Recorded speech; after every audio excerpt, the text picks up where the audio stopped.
a.m. calls in the last 2 days of the same woman canceling her order and then placing a whole new one. First time CPO went from like low 400 to mid 800. All right. Well, welcome Rocky Mountain Division to our Leadership Academy. It's our first official Leadership Academy. I guess we did our kickoff, our fall kickoff last month, and this is going to be this is our meeting number 1. So everybody who's on this meeting is an active assistant manager in an office, and most of you have aspirations to be either assistant managers, sales managers, branch managers, or district managers for the summer of 2021. And I want you to know, and if you can just look around the screen right now and you realize that each one of you is going to play a really big role in 2021. We are 5-time national champions. We have aspirations and intentions to become national champions this year. We're $500,000 behind the number 1 division of the company. The 4 divisions that are ahead of us, we're currently number 5 overall. The 4 divisions that are ahead of us right now, all 4 of them, we beat last fall with a greater margin than what they have in front of us as a lead. So all 4 divisions, based on our past performance, we know that we can come back. We know that we have the skill, the talent, and the previous sales in the fall campaign to win it. So if we want to become number 1, if we want to win another Silver Cup and be the only division ever in company history to win a 6th national championship as a division, then we can do it. But it's going to take everybody digging in. It's going to take 100% of us, every office pulling their weight. And as you can see, we've got 40 assistant managers and district managers on the screen right now. So that means you play a big part in the success of our team and whether we go after that national championship this fall.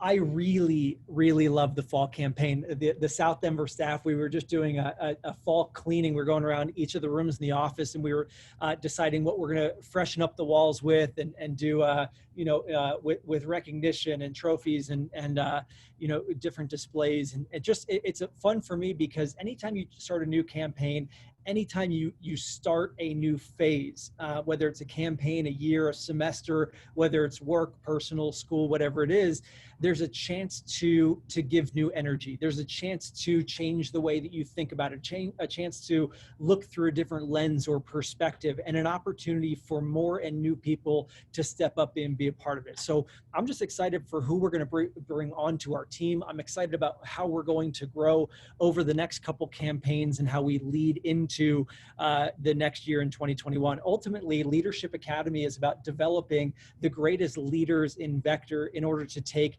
our division to the next level over the next year. So whether you are going to become an assistant manager, branch manager, district manager, our objective is for you to be more skilled, more talented, more prepared, more confident, more determined than anybody else at your level in vector marketing across the nation in any other division.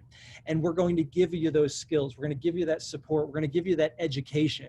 And regardless if you use that in Cutco for 1 year, the next couple of years while you're in school, or you go career with the company and become a district manager or a CSP, you're going to take those skills, you're going to learn from that experience, and it's going to be with you for the rest of your life. So the things you do this year, whether you end up running a branch, whether you become a district manager, whether you become a CSP, whether you're here again, short-term or long-term, the things that you do for yourself, the things that you do for your office, the things that you do for our organization are going to have long-term effects, both personally for you and for the team around you.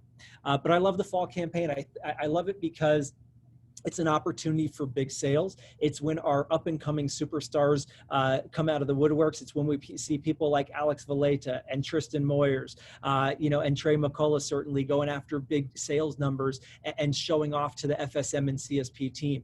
I'm looking forward to several of you qualifying for the 60K first-year Mexico trip, and some of you having an opportunity to build towards and build momentum towards selling $100,000 in personal sales, even if you are going to be running a branch in 2021, to be able to go after those big numbers, to be able to be the wealthiest person in your school or among your group of friends, or to set a stepping stone or a foundation towards the next 5 or 10 years of your life. I love that in one campaign, 1 year, in one moment of time, you can make decisions in Cutco that can lead towards lasting impacts, both in this job and for future jobs, whether it's your resume, your experience, your financial savings, or your confidence to go after the next thing bigger and better better because you succeeded here. That's what the fall is about. The fall is also about big time sales. It's about leaders stepping up and saying, why not? It's about people looking at somebody like a Charlie Boyd, or looking at somebody, like a Tanya Starkle, somebody who blazed a new trail and created a new program in our division. Somebody like, a Robert Danbury, or Curtis Jacques, or any FSM, a Blake Fox or a Joe Rodriguez, and say, why not me? Why not me? I'm going to be the next blank person. We saw Fletcher Hartsky do it this summer and say, I'm going to go after some big time numbers. We saw Taylor said, not so fast. I'm going to make sure that I still stay on top, right? We see so many leaders emerging, and this is your opportunity to say, it's my turn, to say, why not me? And if you've never looked at yourself as that unbelievable talent, as that unbelievable superstar, as that force to be reckoned with, now is the time. The fall is also greater because there's a smaller playing field, right? There's so many people who went away to school and made the decision that they're not going to be able to continue in full force or even half force or partial force this fall campaign. So it's a smaller playing field, which means you have more of an opportunity to make yourself known, to get your name out there and make an impact. But it also creates more responsibility because there's a smaller playing field. So it means that you are more visible. It means that your actions and what you bring to the table makes more of an impact on a daily and a weekly basis for your organization. I love the fall because the holidays. I love the fall because the family time. I love the fall because of football and sports and playoffs and all the things that, well, now even more playoffs, right? And all the things that we're getting back accustomed to. And I love that. For the fall, we're able to spend more time with the people that we care about, both personally and professionally, right? For the holiday season with family and friends, it's darker and colder, so you're not out as much, so you have more quality time with the people you care about. But as a manager, I love the fall campaign because it's when I built the best relationships with my assistant managers, where we got to lock arms and say, let's design programs, let's design systems, let's design, goals for the future that we are going to commit to, and we're going to make sure that both of us hold ourselves accountable to, and we make sure that we make ourselves better than we are individually. That's what the fall is about. The fall is about pulling back the slingshot and going after the next year, going 100 miles an hour. So you're running into the starting line rather than starting off from a dead stop. The fall is development season. The fall is development season for you, and the fall is development season for those around you. How are you going to become the best version of yourself this fall? And how are you going to help others around you become the best versions of themselves? So what does that mean, becoming the best version of you? Well, it's finding a win every single day, waking up and saying, I'm going to make sure that I go to sleep today knowing that I am better, either personally, professionally, or financially. And if we can knock something off in all three of those categories every single day, what kind of fall can this be? How many wins can we rack up throughout this campaign this semester? So I'm excited about this. I'm excited about the fall campaign. I'm excited about the leaders that we're going to develop. And I'm looking at some of the veterans and certainly our district managers. I look at, people like Bree, and I look at, KB, and I look at, Adam, and I look at Athena, and I'm looking at our assistants here and Maritza, and I look at all of our veterans, and I remember when they were on this screen going through Leadership Academy themselves. And I'm so present to how powerful and strong the teaching and the coaching and the systems and the leadership is in Rocky Mountain Division, and the opportunity that each of you have to take advantage of it. And I just hope that each of you do. I hope that you allow yourself to get lost in management training. I hope you allow yourself to be coached and think on a super high level. I hope you allow yourself to think bigger about yourself than you ever have before. And again, you ask yourself that question, why not me? Because 2021 is going to be unbelievable. And if you haven't thought it's going to be unbelievable for you at this point, now's the time to start thinking about it, because you've got the time. You've got a couple months to prepare, a couple months to build momentum, and a couple months to make a decision what you want the rest of your life, and certainly what you want your future in Cutco to look like.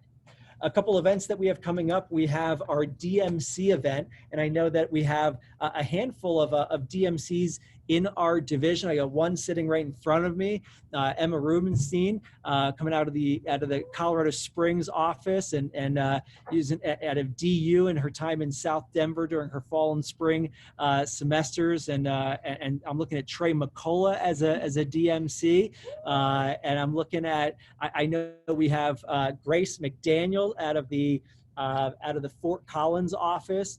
And where am I who am I looking on my screen? I'm trying to do just by eye test here where my other district manager candidate, where am I looking? Kalika Westbrook, there she is on my screen. Kalika, I don't know if I have you on branch or district. Bree keeps on pushing you for DM, so I think we have it on there. So I forget if I'm missing somebody on here that I have on my list, but you know what? I'm on the spot and I don't want to start getting hot and sweaty. So anyway, if I missed you, I'm trying to do a brief look through right here so I don't seem like an ass as a district manager. Good. Anyway, the point is we've got a DMC event on the 30th. On December 30th is, actually September 30th. September 30th, Wednesday, September 30th. It is a week and a couple days from now, right? A week and a couple days, 9 days from now, Wednesday, September 30th. The updated time is 4:30 to 7:30 p.m. So district manager candidates, 4:30 to 7:30 p.m. Mountain Time. It's on Zoom. You're more than welcome to be at the pilot. Trey, you've permission to stay in quarantine. But Wednesday, September 30th from 4:30 to 7:30 p.m. Is the district manager candidate event. It's a regional event. Southwest region be 15 minutes early. We also have the Olean event. So this is for everyone who is a branch manager candidate and a district manager candidate. So if you are a branch or district candidate, now some of you have been newly promoted to assistant manager, and some of you haven't really thought too much about branch. And I want to let you know that if you are brand new to this, or if you're thinking, you know what, I'm going to be an assistant manager, I want to challenge you to go through Leadership Academy, just pretending that you're going to be a branch as you go through Leadership Academy, and just let yourself sit in that mindset, let yourself sit in that thought for a while. So even if you're just thinking assistant, train as if you're going to be a branch, right? I'm looking at Josh Rodriguez in the South Denver office. If Josh trains as if he's going to run a branch, if he's becomes an assistant manager, which is the intention now, then he's going to be that much better as an assistant manager, that much more prepared, and it'll give him the confidence to be able to go branch after that. But I will tell you that I have seen this more often than I haven't, is that those who have the confidence to go assistant manager right now and say, I can't wait to be an AM, I can't wait to be a sales manager, it's September. There's a lot of time between September and April. And Maz will tell you, Jenna will tell you, Athena will tell you, your district managers will tell you that more often than not, you're going to start having feelings in the spring saying, gosh, I wish I would have gone branch, because the preparation, the teaching, the coaching, the learning that you're going to get over the next 7 months, many of you only started in the past 3 or 4 months, right? So think about having twice as much time ahead of you as time that you have behind you. And if you say, I definitely want to run a branch, but I might not want to run a branch until the following year, that's a year and 7 months compared to, think about how good you are and how confident you are and how talented you are at Cutco and Vector right now after 3-4 months. A year and 7 months, that might be too long, right? So think about that and just keep that in the back of your head. So for those of you who haven't thought about branch yet, just for fun, have a conversation with your district manager and just play around and see what it would be like, and see if you think that you could get ready in 7 months. Because I promise you, with the talented district managers that we have and you have at your disposal, I guarantee you can get ready. AJ and Alex Valeda and our branch managers from this past summer, and Tristan, they would tell you that they learned how to do most of the programs this summer within like 2 weeks, because we changed everything to a virtual program. So everything that AJ learned, everything that Alex learned and Tristan learned and Trey learned for the entire year, it was like March 17th. And we're like, remember that interview? We're changing it. Remember that training? Different. Remember every PC that you've ever done? Remember every phone call? Remember that office that you searched for? No go, right? So our entire branch manager class, they learned how to run an office in like 2 weeks, right? It's like the new programs of training and interview and the actual like logistics of running a branch or a district. So if you've ever thought, I don't know if I can get ready, I would just laugh at you. We'll laugh together. But the point is, you can do it. And I would advise you reach out to any of the branch managers that run an office this summer. They'll give you great advice and great feedback, and they'll tell you that you should go after it and do it. So anyway, I just want to make sure that is known. But that being said, we have Olean. We have an Olean trip. And here's a fun thing that we're doing in place of the Olean trip, since we're not able to fly. So typically, here's how Olean works, and I promise anybody who is running an office for summer 2021, if you don't have an opportunity to go to Olean, since we won't have an opportunity to physically go to Olean this year, if you run an office in summer 2021, we will make sure that you have an opportunity for the next year when we redo the live visit to Olean, that you'll have an opportunity at some point to do a live visit, and we'll use our #1 status to pull whatever strings we need to. So you will have an opportunity to visit Olean. For this time around, the Olean trip, the dates, it's October 21st and 22nd. It's 4 till 7 p.m. Mountain Time. 4 till 7 p.m. Mountain Time. It's 3 hours each day. There's a slight chance it'll shift 1 hour forwards or backwards, but it's 4 till 7 p.m. Mountain Time. Wednesday and Thursday, the 21st and 22nd. So again, the reason why I said that for sales managers and assistant managers, because if you want to be part of this Olean event, make yourself part of this Olean event as a branch manager candidate, even if you're designated as an assistant right now. Olean is creating a virtual tour of the factory, and we're going to be having a video virtual tour of each stage of the factory. So that way, as if you were to normally visit Olean as a candidate, you'll be able to see how all the products are made and get interviews with the factory workers and have a message from Jim Stitt Jr. and the executives. So even though it won't be live, they're going to try to recreate as much of that as possible to give you a good feel for what it's like to be in Olean, New York, and Southwest region. We're putting together our conference for those 2 days around it. So it's going to be a 3-hour virtual event, doing it from your office, from home, or from the South Denver pilot office, whichever you choose. So that is Olean, New York. Our next Leadership Academy is October 12th. October 12th, it's Monday, October 12th from 7 to 8:30. All of the dates, district managers are on the video library, the Word document library. So make sure branch and district candidates and assistants, you get all the dates in your calendar. But the next one is Monday the 12th from 7 to 8:30. We have also, our next division meeting is this Thursday. So typically each month except the month of October, we have a division meeting the same week that we have Leadership Academy. So tonight from 7 to 8:30, we have Leadership Academy. And then Thursday from 4 till 6 p.m., we have our division meeting. We have Joe Rodriguez, we have Braden Campbell and Curtis JQs, 3 CSPs giving back-to-back-to-back CSP messages, as well as a few of your district managers bringing the heat. It's going to be an unbelievable event on Thursday. So make sure that you are prepped and ready to go. We will have a 45-minute phone jam as part of it, but go into the event with a ton of demos ahead. Make sure that you have plenty of appointments ahead of you, because you're learning from Kevin Barth. He's going to teach you about setting your fall intentions and personal development skills. You're learning from Curtis JQs on selling sets, Joe Rodriguez on flatware. Athena Lopez is teaching you time management skills, and Braden Campbell is going to teach you holiday sales tips and writing up big orders. So it's going to be a really good one. Challenge yourself to have 10 demos ahead. Challenge yourself as a candidate, as an assistant manager, to have 10 appointments ahead of you so you can take advantage of the things that you're learning. It's like going to a personal growth seminar. You want to make sure that you're taking advantage of those things right after you learn them. Okay. So that is that event on the 30th.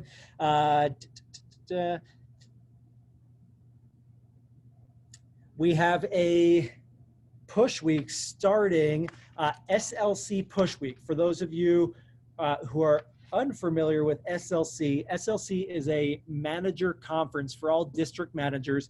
And there's a, actually, no, sorry, I'm confusing myself. The Olean push week is going to start on the 6th. Sorry, we're already in the midst of the SLC push week. If you're in the midst of it on the recruiting level, good. This is going to be the sales contest, though. Starts on October 6th on Tuesday is SLC push week. This is going to be I keep on saying SLC. I mean Olean. Every time I say SLC from now on, just think Olean. This is your test. All right. So Olean Push Week starts October 6th. It is 2 weeks long, and 2 weeks and a day, I guess. And it goes from the 6th until the 19th. The winners are going to be announced on the 21st. For the Olean event. So it's going to be Southwest Region Push. This is all assistant managers, all reps, all offices. This is going to be for big time recognition. Now, this is actually going to be more special than any other time we've had Olean Push before, because typically it's me and Kevin Barth and one or two other district managers are in Olean with our candidates, and those are the people who get recognized. This time around, it's every office, every district manager, everybody is involved with this push week. So the stakes are higher, the recognition is bigger. So this is an opportunity where you, as an assistant, as a rep, you get to compete against every other candidate, every other assistant in the Southwest region. The prize is typically engraved K-bars. We're getting confirmation in the next couple days if that's going to be the prize level, but the top reps for the push are going to get engraved K-bars. Trey, I'm not mistaken, did you win one of the push trophies last Olean? Is that correct? You did. You did. Sir, I did. Wonderful. And what did it take for you to win that? What did you have to sell for the Olean push to be in the standings? I think it was like 10K, 11K. Wonderful. Bring in the heat. Bring in the heat. It's a nice 10K push in October, making $5,000. So opportunity to win some trophies, bring some bragging rights and some recognition to Rocky Mountain Division. So that is Olean Push. What I love also about the fall is a couple more things. One is that our programs and our systems keep on getting better. You're going to be learning tonight from Alex Mazurek. I know Maritza is going to be giving some tips on the interview as well. You're going to be mainly tonight is going to be Alex Mazurek downloading his entire brain to give you tips for almost a full hour on interview skills. I'm going to give a couple of tips here and there. Maritza is going to be helping out with some tips on the post screen and otherwise. This is going to be the mastery of learning interview skills. And I love that we always get better as a division. The company always continues to get better. But what I find typically that happens is Rocky Mountain is always on the forefront of every innovation. Whenever there's a movement, whenever there's a wave in the company, if somebody else starts something, we grab it, we make it better, and we perfect it. But typically, we're the ones who are creating and perfecting new programs. So again, we're going to be learning that tonight. And again, I love that our systems and our programs keep getting better, from workshops to, assistant manager led phone jams and virtual workshops on a daily basis in every office. Our training programs keep on getting better. Our content that we're providing to reps keeps on getting better. I just love that Vector is the place to be. It's always been the place to be, and it will continue to be the place to be, especially for the district manager opportunity, the branch manager summer program, and our CSP mentor program. I just cannot wait to see what we're going to create and who we're going to create this fall campaign. Leadership Academy. So again, this is developing the class of 2021, assistants, branches, and district managers. It's important that we all strive for a championship mindset. And if you're part of this team, if you're part of Leadership Academy, it's important to your district managers and it's important to myself that you have a championship mindset, not just as yourself, but as a team. And know that regardless of what office you're part of, regardless of who your district manager is, everybody has important things that you're going after as a team, and everybody has important goals that you're going after as an individual. And it's important that you know that your district managers, your division manager, we support you 100%. And we want to make sure that you are adding to the value of your team and adding to the success of your office. But at the same time, you're moving yourself forward, you're moving your life forward, and you're putting yourself in a position of choice moving forward inside and outside of Vector. It's important that we strive for excellence, mastery in our skill sets, and reaching our full potential. When I look at most people in Vector, the thought that I typically have is, gosh, I cannot wait to see what they are capable of. I cannot wait to see what they can do.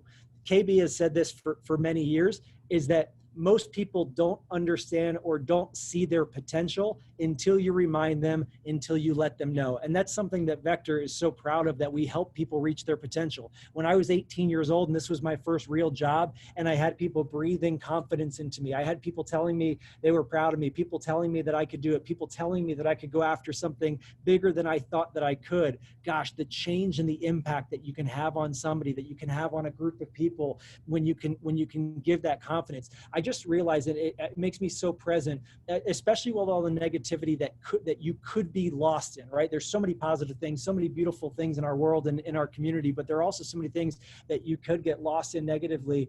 But it just reminds me that our job, our responsibility, not just as Vector managers, but as human beings, is to help people believe more in themselves and be more optimistic about themselves and the world and their future. And we have a position and the responsibility and the privilege of being able to be that person and be that light for so many. You know, in Rocky Mountain, we focus on growth, personal, professional, and financial. Again, every day, can you find a win? Every week, can you find a way to win in each of those areas? You're going to get support from your managers, but ultimately, Leadership Academy, your growth and your future potential is dictated by you. You get to determine how good you can be. You can get to determine how great you can be. I think Jenna Gaughan is a great example. Jenna Gaughan came from a different region, came to the Rocky Mountain Division, had to relearn brand new programs, completely reinvent herself, which is totally uncomfortable. And then going through COVID and going into virtual programs. But Jenna's somebody who got her teeth kicked in multiple times, but is one of the most strong people, one of the most strong managers that we have in our division and we have in Vector, because she said, I'm not going to let my past dictate my future. And she came back this summer, had her best campaign that she's ever had, put up big numbers, and now she has so much respect from all of her colleagues, all of her peers around the company. And she is just at the tip of the iceberg. And I love that in Vector, you get to decide how great you can be, and you get to decide what your potential is. So I want you to think about what your fall is going to look like. I want you to think about what your 2021 is going to look like. Make the choice today. Why not you? I want to share a couple traits of leaders, and then I'm going to pass it over to our feature message of the evening with Mr. Alex Mazurek.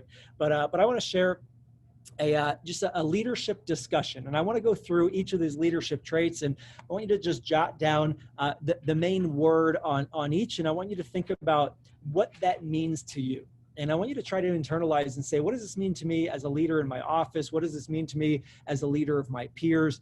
And what does this mean to me in my future? And you might look at yourself and say, I'm 18 years old, 20 years old, 25 years old, and say, am I ready? Am I responsible?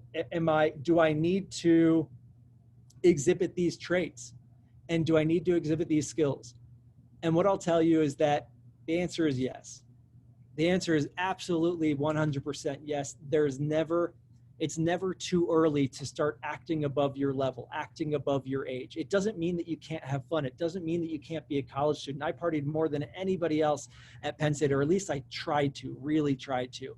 But I also dedicated myself 100% to being the most prepared management candidate I could, the most prepared assistant manager, having all of my scripts memorized, making sure that I was always bringing myself and presenting myself in the best light, whether it was being the first one to show up at every event, being the first one to respond to an email, the best communication, going above and beyond with assignments, asking the best questions, all of those things.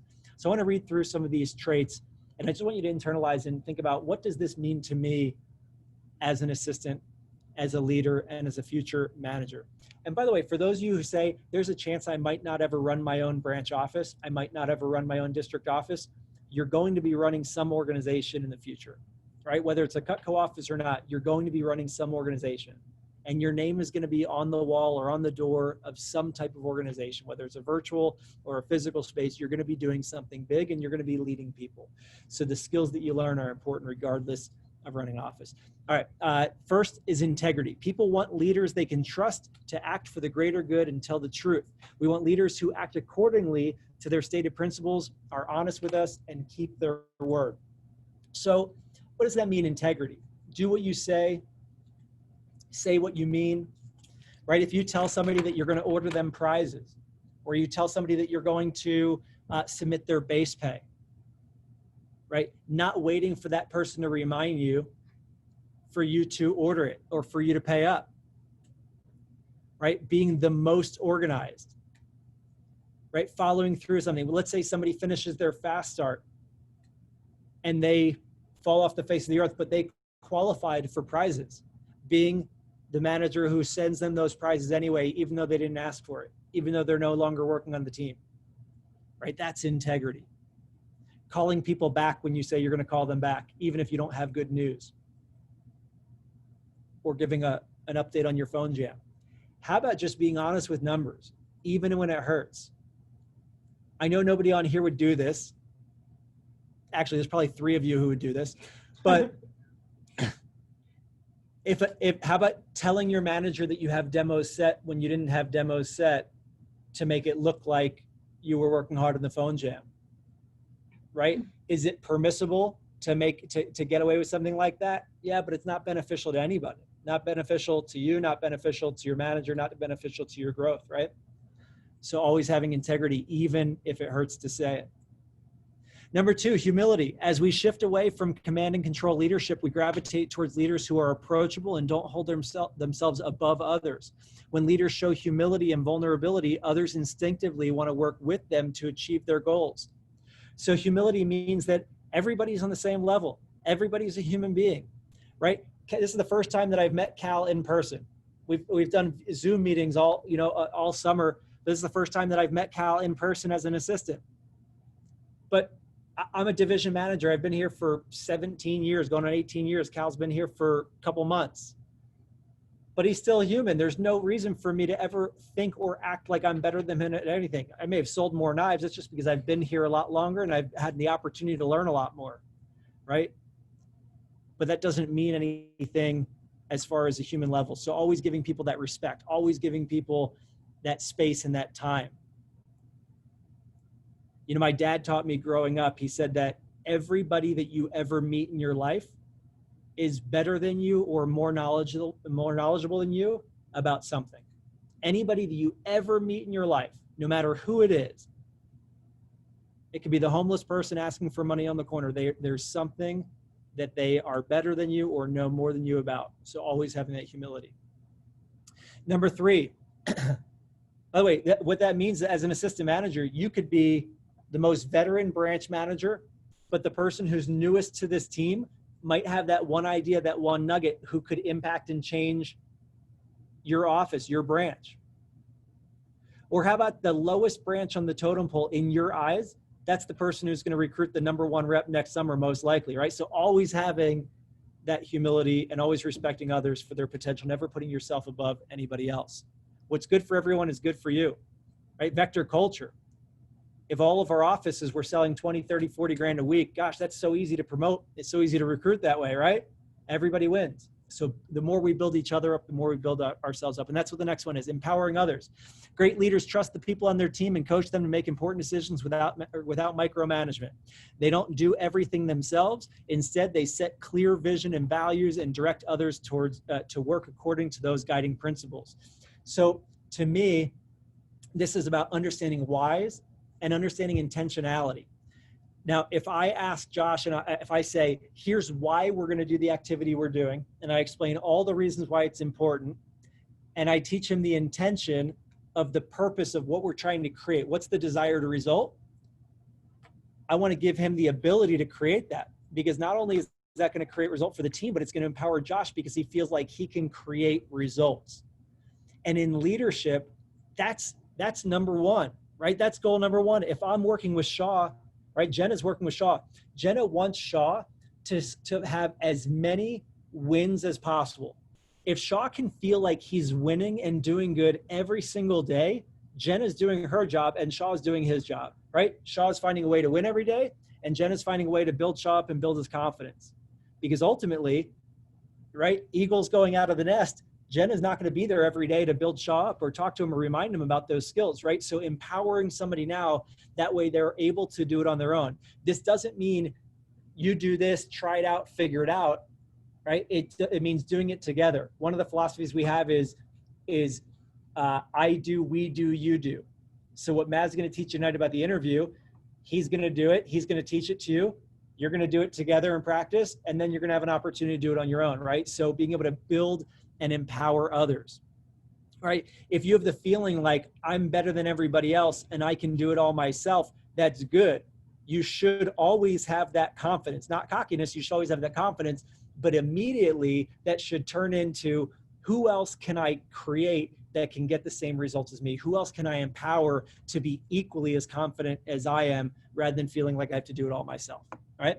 Number 4, great communication. Leaders must communicate well, both to move others to action and to ensure their directives are well understood. It's no surprise that we often celebrate leaders who deliver historic speeches or impactful quotes. Great leaders also give their teams the information they need to excel. So I think this is credibility and respect. Credibility and respect. Communication, if as a manager you have great communication with your reps, your teams, your counterparts, your peers, then you're going to have credibility that, 1, you know what you're talking about, you're always giving value and providing information, and 2, you have respect as a manager, as a leader, as a mentor. If you're communicating well, and if you're communicating passionately and giving the right information, you are supporting the people that you work for, which is your staff. Ultimately, we serve the people around us. So whether that's forward thinking with events and things in people's schedules, helping people think further into the future than they can themselves, making sure that everybody has details in preparation, whether it's preparation for a team meeting, preparation for demos, preparation for training. And again, consistent communication as a branch manager, as a candidate, whether it's with me or whether it's with your manager. Bad news is better than no news, right? And a negative update is better than an absent update, because that's trust, right? If Trey had a bad week, he was always the first to tell me, the first to say, hey, I didn't do so well. I had a crappy week with demos, crappy week with sales, but here's how I'm going to fix it. He didn't hide and wait until the last minute to be like, well, I didn't want to tell you, but because if I don't hear anything, I just assume it's negative, right? Perception is reality, and no news is always bad news, right? It's not like, oh, Cal must have sold 4 homemakers and that's why he hasn't called me today. He's probably just so busy rolling them. That's not a thing, right? So great communication, even in the tough times. Number 5, forward thinking. A great leader sets a compelling vision for the future, attracting and convincing others to want to join their movement. These leaders are capable of sharing their vision with clarity and specificity. They are passionate about the execution of those goals. I don't breathe when I give messages at team meetings and division meetings, because I'm always just excited about what's going on in the future. I'm always excited about what's coming up next, and getting in the habit of sharing that, being able to retell those stories about events and whether it's the campaign or the holidays or 2021 or whatever you're excited about, just getting people excited about the things that you're excited about. And it's genuine. I do love the fall. I do love kicking the shit out of everybody else in the company for division sales and branch sales, and I love that. I love it. So I can passionately talk about it until my voice goes, right? All right, empathy. By the way, forward thinking means you have to be able to help people think longer than they can think for themselves. Josh and Cal haven't been in the job for longer than 4 or 5 months. So how am I going to share with them what it's like to be with the company long-term? What a fall campaign is like, what the holidays are like, what a 6-week winter break is going to look like because everyone's home after Thanksgiving. That's going to be nuts. Shaw's probably freaking out that it's a 6-week winter break. Nobody's ever had that before in the history of Cutco. We've got 8 more weeks of school and then 6 weeks of another summer, just cold summer. Gosh, it's going to be incredible. Love this. All right, empathy. We want our leaders to demonstrate empathy and ability to relate to those they lead, especially in moments of crisis. A leader cannot effectively lead someone if they fail to understand their fundamental needs and if they cannot connect others' fulfillment to their own. I think COVID was a perfect example, right? Understanding that we are all going through this together, making sure that to instill confidence and belief, whether it was in each of our offices, the way that your district managers, built their, corralled their team and made sure that everybody felt great about jumping from an in-person program to completely virtual. It's empathy. It's realizing that not everybody comes from the same background. Not everybody comes from the same support system that you might have. Not everybody comes from the same lens that you view the world, you view sales, you view the job through. And it's important to understand that everybody comes from a different place and everybody is entitled to their emotions. Number 7, competence. Leaders must be capable of doing the job at hand and surround themselves with competent people. Competent leaders don't know how to do everything, but are skilled at identifying people whose abilities complement their own and bring them into the field. They also aren't afraid to hire people who are smarter than they are. Okay, what this means is you've got to get really good at everything in the job in order to make other people great too, right? You cannot say as a leader, I'm not good at something. That doesn't fly in vector. It doesn't fly in life either, right? To say I'm not good at something, it isn't okay. To say I've got to figure out how to get better at something is totally okay. So competence at your level allows you to teach people at their level. Number 8, accountable. Great leaders have the buck stops here mentality. History is filled with leaders who credit their teams for their success and accept personal responsibility for their team's failures. Poor leaders do the opposite. They take credit for their team's accomplishments and distance themselves from accountability. So what that means is that any great leader, if you're a district manager, branch manager, the success of your team was because everybody kicked ass and sold a lot that week. The success wasn't because you were such a great leader and you inspired everyone. Of course you were. Of course you were. Everyone knows that, but you don't need to say it, right? Of course you were. The giving the recognition and teaching people that, it's their action, their activity, what they put forward that got them there. And it's, again, good. Number 9, gratitude. One of the core responsibilities of leaders to consider the needs of the many. A mindset of gratitude pushes leaders to focus less on themselves and more on how they can value and strengthen others. So appreciation for what you have, appreciation for the opportunity of what's to be. This has been a tough year. It's been a tough year mentally, physically, emotionally, for a lot of people, financially. It's been a tough year for everyone. But the things that I try to remind myself, and it's not hard in vector, it's easy to remind ourselves of all the great things we have here because it's so abundant compared to what everybody else is dealing with right now. The amount of people that are forced to go back into offices, back into work is just, it's scary to me. And we have the ability to work in a virtual environment. We have the ability to control our schedules. We have the ability to control our results. We have the ability to dictate when and where and how much we work and how much we make. And I think that's special. And there's nothing that I'd rather be doing, nothing that I'd rather be a part of more than Vector and Cutco right now. I think what we do for people and what we have an opportunity to do for ourselves is really special and something to be taken advantage of. Number 10, self-awareness. Leaders must be aware of their own strengths and limitations. They have to build a team that magnifies their strengths and limits their weaknesses. Leaders are also open to criticism and willing to do the sometimes painful work required to improve, right? That's called humility. It's called giving up your ego. It's allowing yourself to be wrong. The amount of times that, I've had conversations with Adam and Athena and Jenna and Maz and our district managers and just being open, and KB, of course, for them to say, hey, let's try this new style.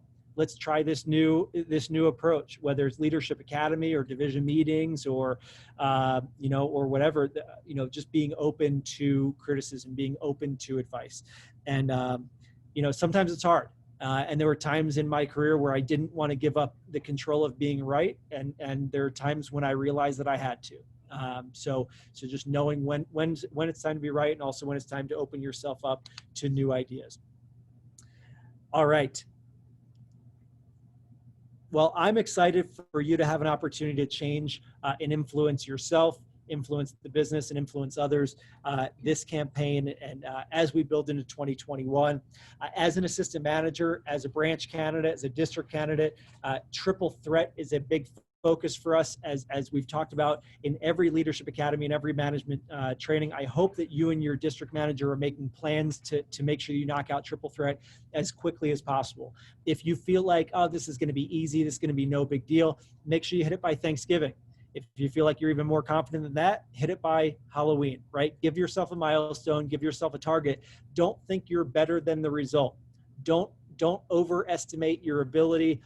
What we like to say here is overestimate the challenge and underestimate your ability. Just know that it's going to be hard. Know that it's going to take a lot to work towards it, and work your tail off to get towards triple threat. Triple threat is hitting $10,000 in sales. I would use the October 6th Ole and Push Week as the starting line for that, not as the starting line to start your sales and momentum, but the starting line for you to absolutely rip the lid off and eat, breathe, and sleep Cutco for those 2 weeks. But from now until then, how are you going to build the momentum with your names list? How are you going to build the momentum with your phone calls? But October 6th is the Ole and Push. That's where you've got to get real serious about your 10K Dirty 30 for this fall campaign.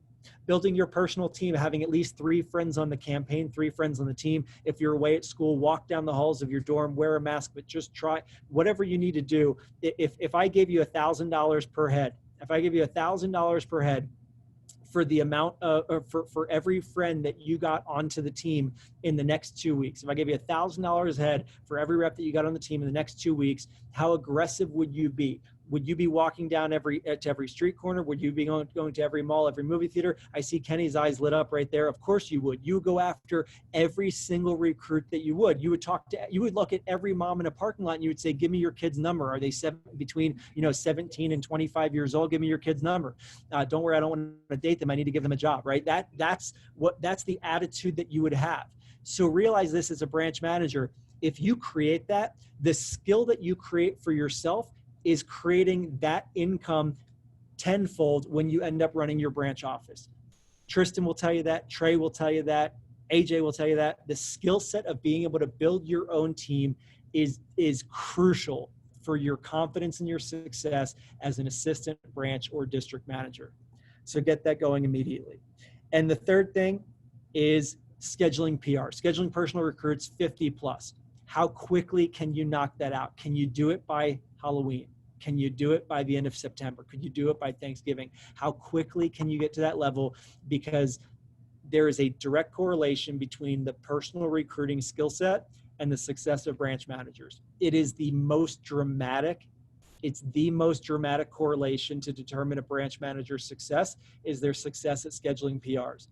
Assistant managers who are good at scheduling PRs end up being the best branch managers. It's not even, it's jaw dropping looking at the correlations and looking at stats. All right. Maz, I'm ready for you. Let go. All right, we're going to talk interview skills, and there's no one better to teach you interview skills than Mr. Alex Mazurek. And Alex has given this message on multiple stages. He's given this message at region events. He's given this message on a national level as well. In fact, he was the only district manager in all of Vector Marketing to give a message at the 2019 SLC, which is the District Manager and Above Conference, 400 district managers, division managers, and executives. And Maz was the only DM on the main stage of SLC last year, and his message, his talk on interview skills and recruiting people the right way has been impacting every division and every office in the company. And certainly you've led the way in making sure that Rocky Mountain stays on top and has a chance at our 6th national championship. So in my mind, the reason why Maz runs such a great interview is not only does he say the right words, and he has perfected his script, which saying the right words is so important, but Maz also delivers it with the right music. You've heard the expression, it's not the words, it's the music. Well, in Vector, it's both, right? It's delivering the right content, but it's also delivering the music. And for Maz, that's making a connection and helping people create confidence in showing up to training the right way so they can have unbelievable and also unlimited success in this job. In my mind, the interview is the first day of training, so everything they hear in the interview is just preparation for their success in this job. So take it away on interview skills, North Denver District Manager, Mr. Alex Mazurek. Dope. Thanks, Drew. I'm going to go over, Drew, first, just a couple of philosophies of the interview, goals of the interview. While I do that, would you be able to, I emailed you the North Denver script, and then share that as I get to it. Thanks, man. So let's talk goals of the interview. Really, in a nutshell, and Drew mentioned it, it's getting them set for training so they show up the right way, but that key is in there, getting them to show to training. The target show percentage from interview to training is 60%. Can you get a 60% show? That is key. Now, we'll talk about this later in philosophies on why somebody wouldn't show or not, but there's multiple reasons. And people can have a 35% show, they could have a 60% show, and that's a massive difference between how many people are coming into the top of the funnel, showing up to the office ready to sell knives. So the bigger we can make that top of the funnel, the higher show percentage, the better for your office, your district, and your branch. So really quick, I'm going to rattle some things off. Don't write these down. Then I'm going to condense this for you. But when I was thinking about goals of the interview, it's building confidence and comfort in the vector opportunity and in you.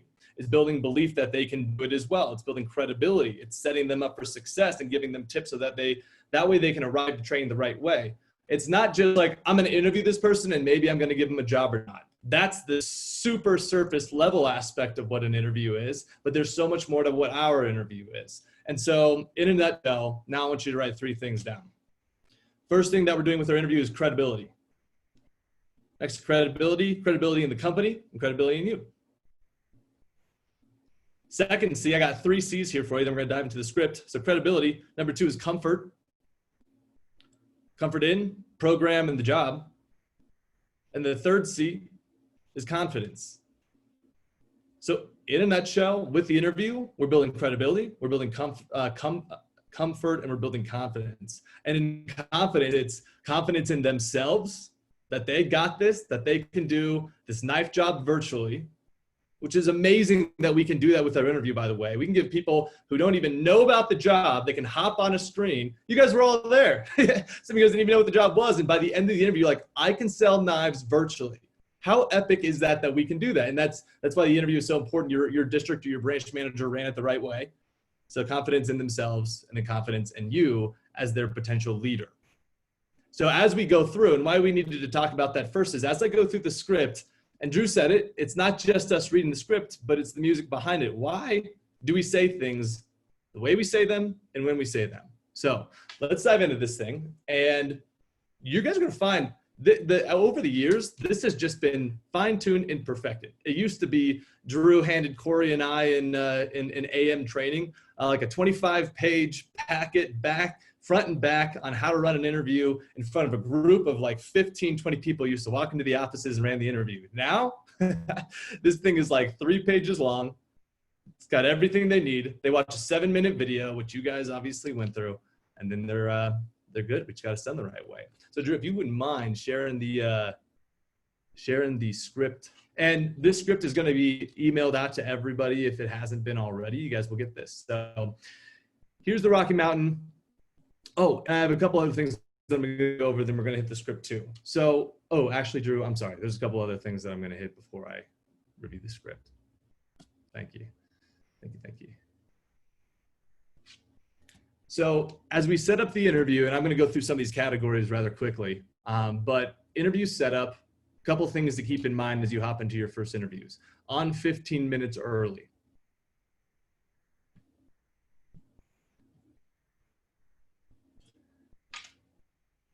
When you hop on first, and guys, for those that haven't ran an interview yet, our interview is called an Apex interview. It's the interview platform that we use.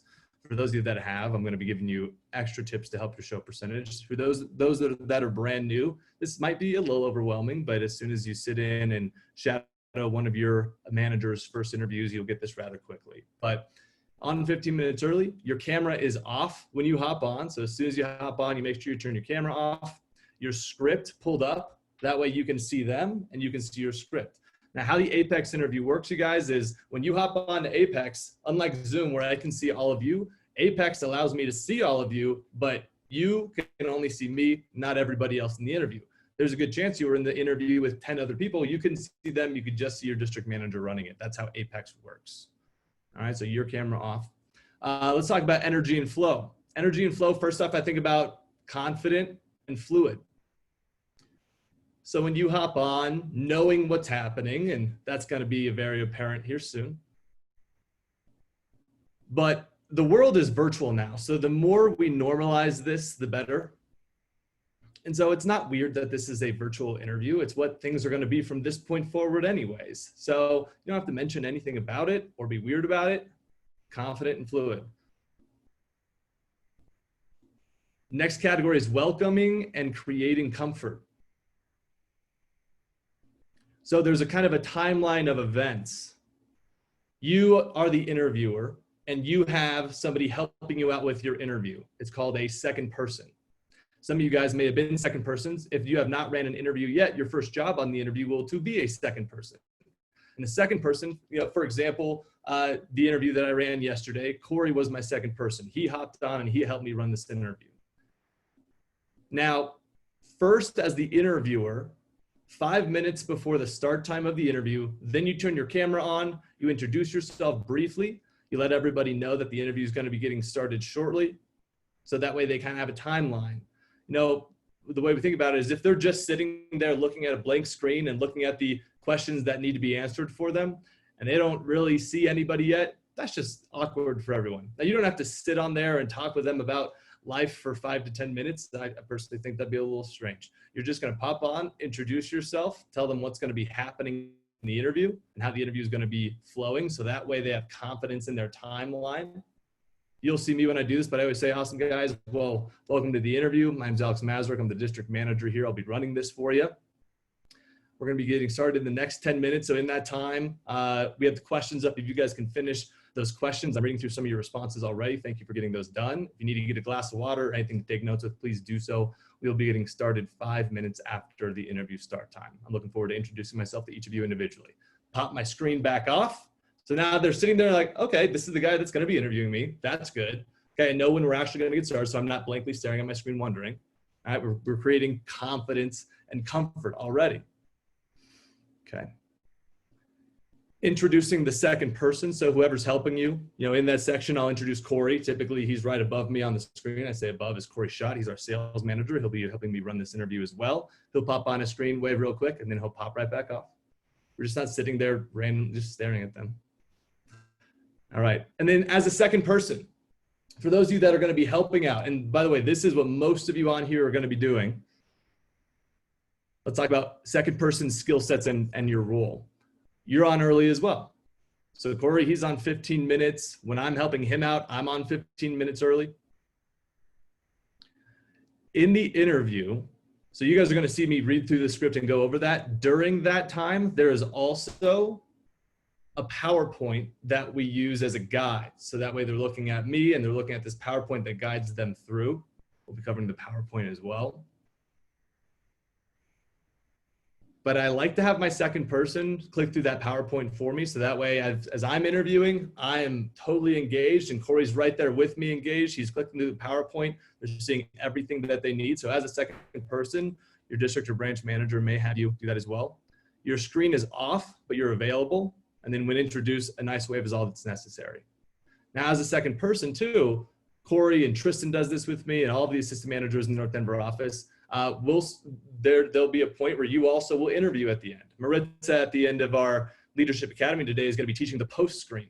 And the post screen is where you accept somebody for the job and you schedule them for training. So as the interviewer, I'm running the whole interview. My second person at the end is going to be interviewing a portion of the group and I'm going to be interviewing a portion of the group. We just don't want people sitting there if there's 6 of them for, the sixth person for half an hour. We split that group so everybody gets taken care of in a timely manner. So those are just some preliminary things. Pretty simple, but just knowing the logistics of the interview is really important. Apex. Okay. Now let's go ahead and get started with the interview. Drew, I don't know. Did you give me permission to share my screen actually? I might be able to do that. Yee. Look at that. Perfect. And if you want to pull this up, you can as well, but let's go ahead and get started. So manager, you pop on 5 minutes early, you give them a wave. We're going to get started 5 minutes afterwards. On their screen, they see this. Welcome to your interview. We're going to get started in 5 minutes. In the meantime, please introduce yourself to me over chat, lower left, by answering these 2 questions below. Are you a student? Where'd you go? What are you studying right now? What is the thing you're most proud of? Activity, hobby, accomplishment, sports, etc. And what I want you guys to do is I go through this. Again, I'm not just going to read this. Pay attention to body language, pay attention to tone, and pay attention to the speed as I go through this. Sometimes when you're brand new, you're a little nervous. We did this all in our first demos. We spoke way too quickly and we stumbled over our words. So take your time. So we pop on. Hey guys, again, my name's Alex Mazurek. I'm the district manager of the North Denver office for Vector Marketing. I'm just one district manager of about 400 other offices across the country. We're here in the North Denver territory of Colorado. I'm going to give you a little bit of a timeline of events for me. I'll talk about my role in the company and what I do here. I started with Vector coming up on 9 years ago. I've been here for almost a decade with the company. I got the job directly out of high school. I got recommended to the position. I see that some of you got referred by somebody that's already on our team, and some of you found out about the job online. I was referred by somebody that was already on the team at that time. So at the beginning of the interview, we're doing a slight personal story. You're not going in depth into this. The personal story at the beginning of the interview is purely to show them that you were once sitting where they were. And it gives them confidence that, okay, this person is a real human being. They've started from the bottom, now they're here. And it just gives them better perspective. There we go, Trey. All right, so I say, and now my personal story is going to be a little bit longer because I've been here for 9 years. Some of you guys are brand new assistant managers, and that's fine too. That's actually really impressive. Say you've been here for 3 months and you're already assistant manager. That's sometimes even more powerful than my story because they can relate even better with that. So don't be afraid about timeline. Mine's just going to be a little longer because I've been here for a while. So I started the job 9 years ago. I got referred to this position by my best friend, Corey. He found the job before me. I was working a different job. I've only worked for one other company in my entire life. That was Six Flags Elitch Gardens. I did not like that job. So Corey, I asked him to put a good word in for me over at Vector. I got referred and interviewed, and kind of my experience and timeline of events through the job. I started in 2012. I used the job through college. I was a full-time student working with Vector. I was taking 15 to 18 credits per semester and paying for my college education. I see in the chat box, a couple of you guys are paying for school or in school right now. 100% of college was on my plate too. This job paid for my school. I finished debt-free. The job taught me a lot through the business as well about how to save, how to focus on my personal, professional development as a student, and prepared me for the workforce. So I was able to purchase my first home shortly after college ended, and I attribute a lot of that to the things that I learned and developed through the job here. In 2016, I got promoted to district manager. I've been a district manager for 4 years with the company. And North Denver has been one of the best district offices in the nation for the past 4 years. I'll be talking a little bit about that at the end. So now we have a timeline. We're an office that's a part of a bigger company. Now this platform allows us to interview several applicants at the same time. I can see all of you, but obviously you guys are only able to see and chat with me. Now, really quickly, before I get started, let's make sure, I wanna make sure I have all your names right. I'll just go through. If I get it right, and give me a thumbs up. If I get it wrong, give me a thumbs down. I can't hear you yet, so at the end, I promise I'll get it right. So looks like first on my list is Aubrey. Great to meet you, Aubrey. Hello, I got that right. Shaw, it's good to meet you. Welcome to the interview. Trey McCullough, great to meet you, Trey. Thanks for being wearing a professional suit to the interview, as always. And then Tristan, great to meet you as well. Now, perfect. So however you heard about the job, I want to welcome you. Right now, we're taking a lot of applications right now. We are coming up on our holiday season. It's one of our biggest seasons of the year. With COVID and the college job market, it's tough out there. And this job being completely remote, it's a little bit more sought after than normal. Now, our reps are having a lot of success and even more with the current situation. People are eating more at home. They have more time available. That's a good segue into our company. So first I want to talk about Vector and Cutco. Vector is the marketing branch for our product, which is Cutco Cutlery. So Vector's been around since 1981. For the past couple of years, Vector's been awarded Company of the Year by the National DECA Association. A couple reasons for that is the experience that's provided, the flexible schedules, and the scholarship and internship opportunities. One of the biggest reasons we were given that recognition is the experience that's provided in the job. We focus on personal, professional, and financial growth and development with everybody on our team.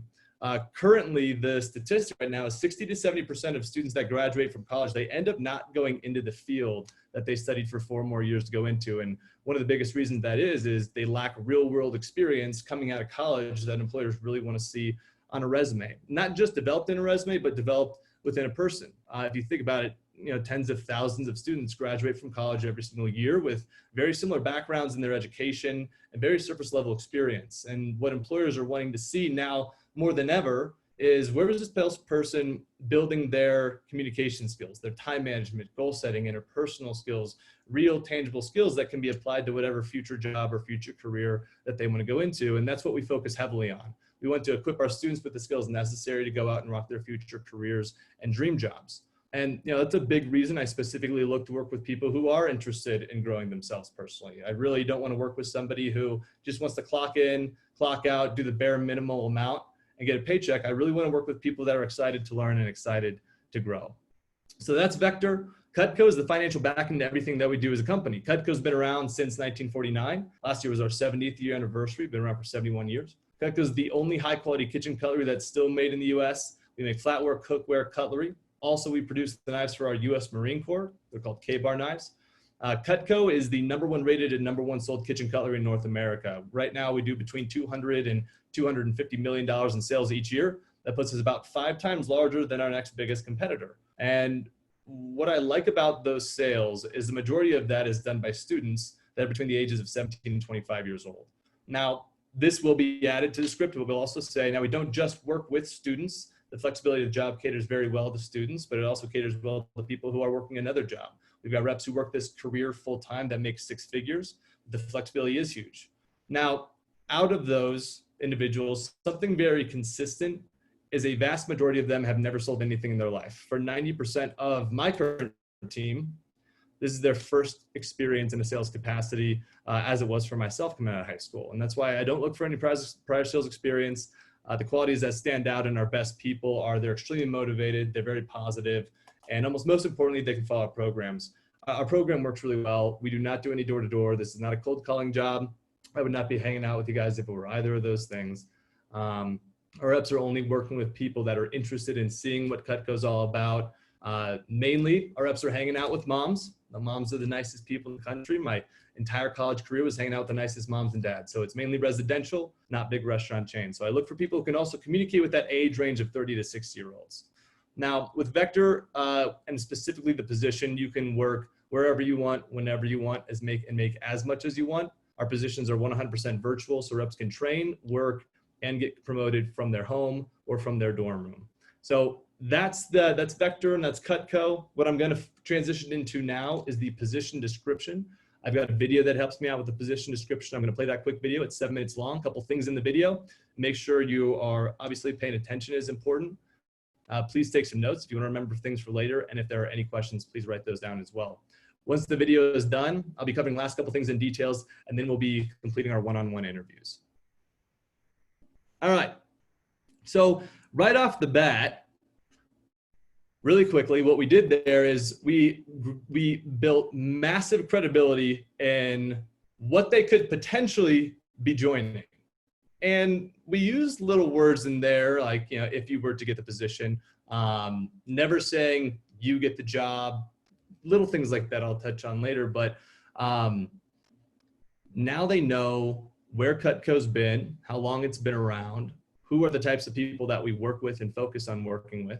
If you think about it, some people find out about this job and they don't know anything. I'm looking at Mady Warren right now, and Mady moved here from Wisconsin, found Vector on Craigslist, and almost didn't show up. She didn't even know what the interview was. And then being able to hop on, Aaron, same thing, and being able to hop on with somebody that is professional, with somebody that knows what they're talking about, and hear massive credibility on both our product, how long it's been around, and our company, what we provide for people. That's really exciting. And Mady and I have spoken on this, and she said just after that first portion of the interview, she felt much more excited and comfortable with the whole process right off the bat. Now, think about actually, I'm not going to go into that. Really quickly, when you're about to run an interview, make sure you look good. They don't have an office that they're walking into now. What does your background look like, and what do you look like? Is your audio good? Can they hear you? That is their now impression of our entire organization, is the face right in front of them. That's just a side note.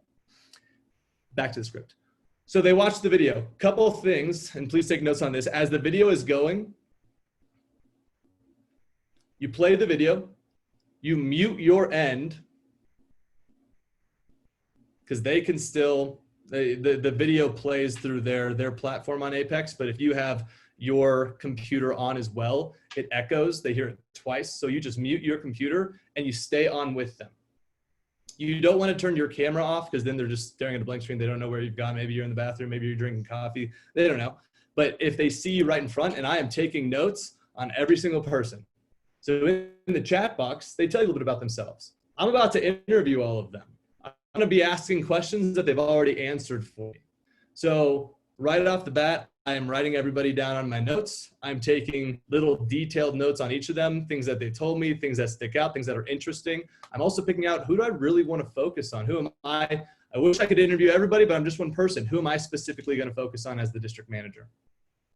All right, video play, 7 minutes. You're back on. Back to the script. So we really look for 4 things in our reps. We look for people that are positive, people that are hardworking, people that are coachable, and people that are self-accountable. I suggest this, but if you guys probably can't see this too well on my screen right now, but behind me is a number. It's our sales goal for the year, $1 million in sales. We're at 750,000. I always have a little anecdote, and it does not matter what the office is at. Just saying how much worth of knives the team has sold already is huge. So I say we look for 3 things in our reps: people that are positive, people that are hardworking, coachable, and self-accountable. I say self-accountable because I have not seen the entire squad since quarantine.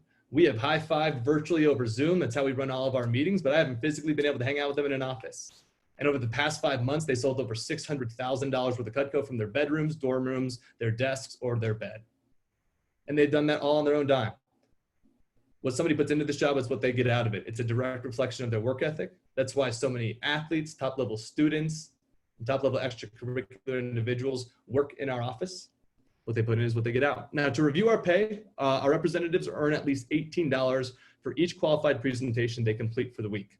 Representatives get paid on a weekly basis. They either get paid their base pay or their commissions, whichever side is higher for that particular week. Now, our commission levels, they start at 10%, and reps promote themselves based on cumulative sales. The commission levels go up to 50%, which is how most reps earn significantly more through commission pay.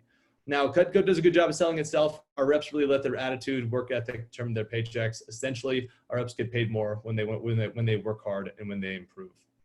Now, regarding schedules, we have no minimums. There are no maximums, and there are no quotas. So reps can work as little or as much as they need to. So regardless of their schedule or where they're living, reps are able to work all year. We have a fast start contest for our representatives in their first 10 days. It helps them get off to a strong start. They can win some free products, and our reps can do as many presentations that they want. As soon as training is over, they can hop right in and start making money. Now you see the 2 slides, play slide, schedule slide.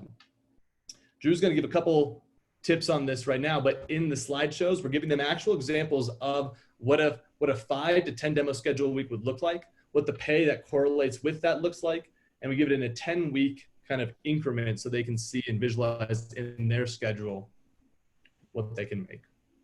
Excellent. Thanks, Maz. I just want to give a couple of tips on pay and sales programs specifically. Excuse me. For pay and sales program, the purpose and your intention is you want them to leave the interview with a very, very clear picture of how the pay works and a very, very, very clear picture of how the sales program can work for them and can work for their schedule. So the script is phenomenal as it is, but there are 2 things that's missing. The 2 things that are missing is 1, painting the picture, and 2 is examples. So painting the picture with what you say physically, but also with what's on the screen. What Maz just said is that it shows a slide. Maz, if you want, you could bring up the slide as I chat about it. But for pay, explaining $18, per appointment, explaining the commission pay, you can go in as much detail as you feel you need with the pay. And so the slide that Maz is showing, Maz, if you can go back to it real quick. I just want to hit that. Is that update? That is not updated. Okay. So what's that? On the right. 5 and 10. That's 7 and 15. All right. So, on the right is, I see it now. Okay, see it now. Okay, so that's the updated slide schedule. Okay, wonderful. So what Maz just showed now is 5 demos a week and 10 demos a week. In the slides that you saw, it said 7 demos and 15 demos, 7 demos for part-time, 15 for full-time. Now, that's good to show those 2 examples. And the point that I want to make is, again, think in terms of, if I am a high school senior and I'm thinking about this job as what this job could be for me, or how am I going to explain this job to my parents in 10 minutes when I shut my computer screen and my parents say, what's the job about, right? Because that's the reality, is that you're running an interview and immediately afterwards they turn around and they have to try to regurgitate everything that you just said to mom and dad, who are already going to be skeptical because they weren't on the interview and they didn't hear all these great things, and they're thinking you're going to be selling knives to strangers online. Like that's what their parents, unless they know of Cutco, right? So you've got to give paint the picture of what it really is and give examples. So in the interview, there was never an interview that was exactly the same for me. I ran thousands and thousands of interviews because my base script was always the same, and I could just word for word, and I could regurgitate probably an hour-long script right now with every sentence, every word, every voice inflection, every joke, everything was perfect. But I always gave examples, and I always highlighted things that I knew would relate to the interviewees that were in front of me. So, for example, if I'm running an interview and I have 5 high school seniors, then all of my examples are going to be examples, and I'm going to give extra examples about going to school during the day and doing appointments in the evenings and the weekends. So I'm going to talk about 3 or 4 reps that I have that have done really well around school schedules, sports schedules, finishing up a busy semester while graduating and still being able to hit, at big time levels. We used to give an example. We had a rep, Riley Laurenti, who was captain of his soccer team.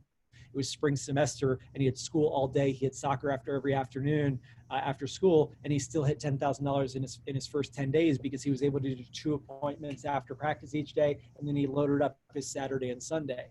And Maz and I gave that same example every interview for 2 years. Every interview. So 100% of high school seniors that came through our office knew that it's possible to have a full-time school schedule, be a captain of a sports team, be the valedictorian of the school, have 10 extracurriculars, and still do well in this job, right? So the point of the pay program is not for them to know that it's $18 per appointment and for them to know how base pay versus commission pay works. You need to let them understand how it could work for them, right? So it's painting the picture, giving examples, and really, again, showing it for them. So I would dictate the examples and how I would paint the picture based on who would be in the interview. If I had 3 or 4 older applicants that were out of college and it wasn't as many students, well, I would talk about how it's great for students that they like to work on the weekends and evenings around classes, but then I would give a bunch of examples of reps who would do appointments during the week. And I would say things like, hey, did you know that 40% of people don't work 9-to-5 jobs? So that's why so many of our representatives, that's a fact, 40% of people don't work 9-to-5 jobs. So that's why so many of our representatives can do appointments just during the day and can do a traditional Monday through Friday schedule as well, right? So giving confidence to every situation. What Maz had on the screen with the slides is 5 demos or 10 demos a week. Now I'll say things like, hey, I'm giving these smaller examples because I just want to let you know how the numbers work so it can just show you how it could work for you. But we have representatives who can do 10 appointments in a day. If they really started super early and back to back all day, is it possible? Sure. We have reps who do 15, 20, 25 appointments a week consistently, but I want to give you these 2 examples, right? And I would give an example of somebody who's doing 15 or 20 demos a week. And you give examples of, hey, we've got Josh in our office that every week he does 17 appointments a week. It's what fits in his schedule. And he's able to exceed these numbers, but I just want to show you how it works. So for a college student or a high school student, I want to use 5 and 10 demos a week, and I always want to use a 10-week window. The reason why I want to use a 10-week window is because that's tangible. Right now, 10 weeks from now is Halloween. Exactly, right? 10 weeks from now is Halloween. 2 weeks from now, 10 weeks from now is going to be 2 weeks from now, 3 weeks from now is going to be Thanksgiving, a 10-week window. And then it's going to be a Christmas, a 10-week window. Everybody can always think short-term in 10 weeks, especially students. It's hard to think longer than that, right? It's hard for a 17, 18, 19, 20-year-old to think any longer than the semester or a month or 2 ahead of me. So if I say 5 demos a week times 10 weeks, that's 50 appointments. 50 appointments by times 60% closing is 30 sales. 30 sales times 335 average order is $10,000 in sales on the dot. So if you do 5 appointments a week for 10 weeks, you're going to make $2,000. That's the point of that example. Because if I'm 17 or 18 years old, my brain can't fit much more in there. When I turn around and regurgitate it to mom, I'm so excited because these are some sharp ass knives. This was a really impressive person who just ran my interview. And mom's like, what's the job? All I can think is, if I do 5 appointments a week for 10 weeks, I can make $2,000. And mom's like, sounds good. If they're trying to say, oh, well, there's this base because it's guaranteed and it's by appointment and but I'm not really sure what that means yet, but then you can make commissions too, but I guess I'll find out more in training. That's what most people are saying.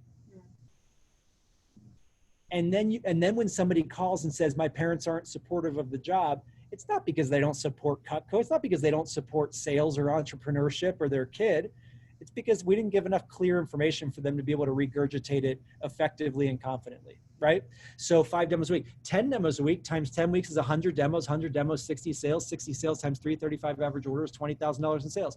That's $5,000 in income. If I do 10 appointments a week for 10 weeks, I'll make $5,000. I don't know what else you need to get somebody excited for as far as the pay program than that.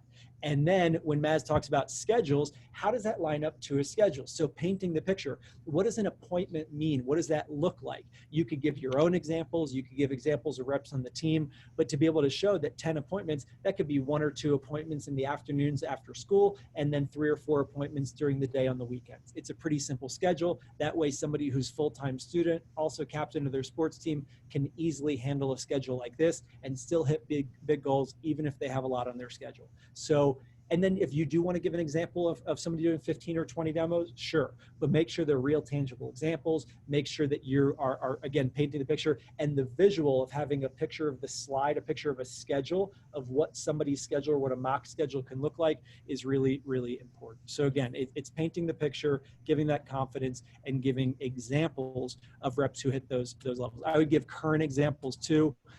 Look at this summer and between offices, I'm sure you guys can help each other out too, but current examples are important.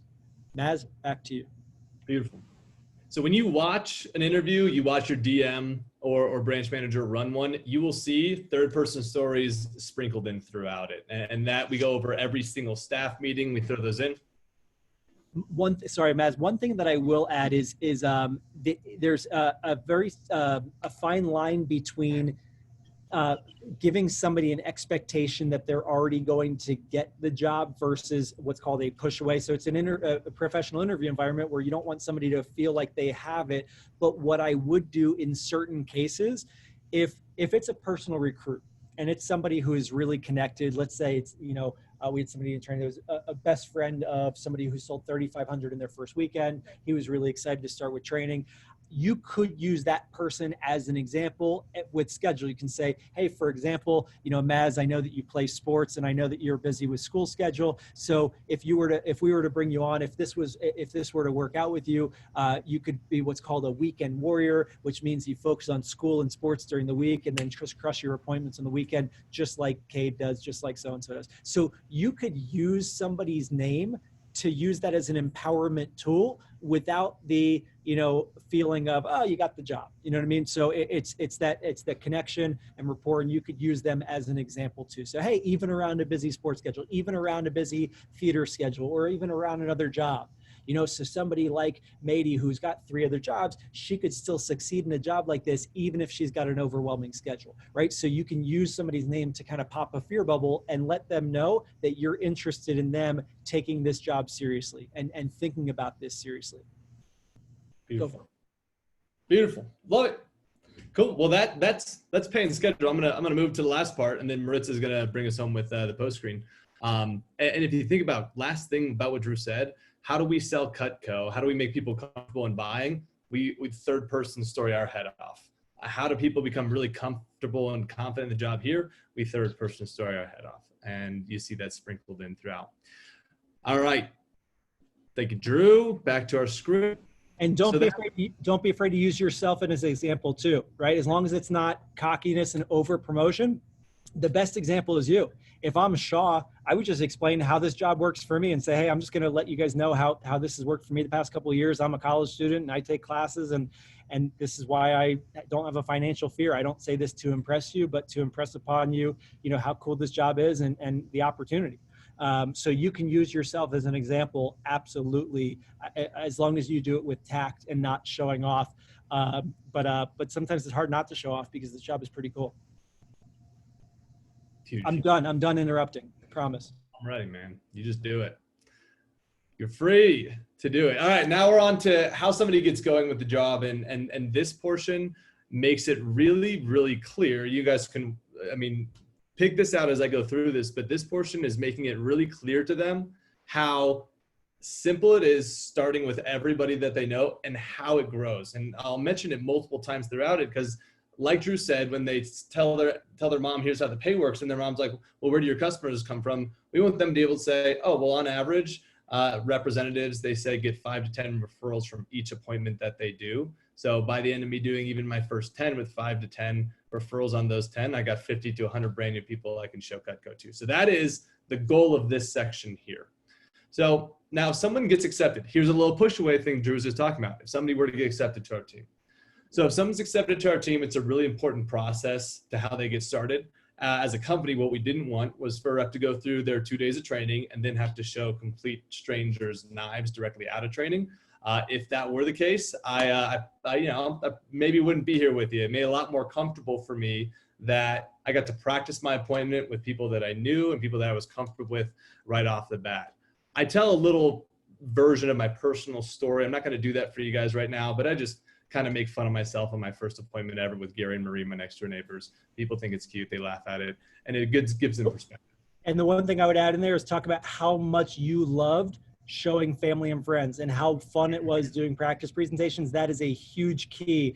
I talk about how all my family and friends who I sold Cutco to 18 years ago still call me back for more Cutco. They still love that I got to practice with them. So build up why practice presentations are something they should look forward to. When Maz talked about people coming to training the right way, this needs to be the number one most confident thing, is for reps to be so fired up to show everyone they know. If they come to training, they say, I cannot wait to show all my friends and family, that means you ran a good interview. So examples and promotion. Cutco is the greatest knife in the world. It's so cool to be able to show your family and friends, to be able to hook them up with great deals and provide that to them. Beautiful. So that would be the personal, that's right here. Your own personal story, how you get started, and exactly what Drew said, the showing every single person. And I'll do that. When you guys get to watch some of the recordings of my interviews, you'll see that story in there. Time purposes, let's keep going. So the average rep the average rep that gets started practices with 15 to 20 people that they know out of training. Some practice with less, some practice with a lot more. It typically just depends on someone's motivation level, their schedule. Some people are financially motivated or very competitive.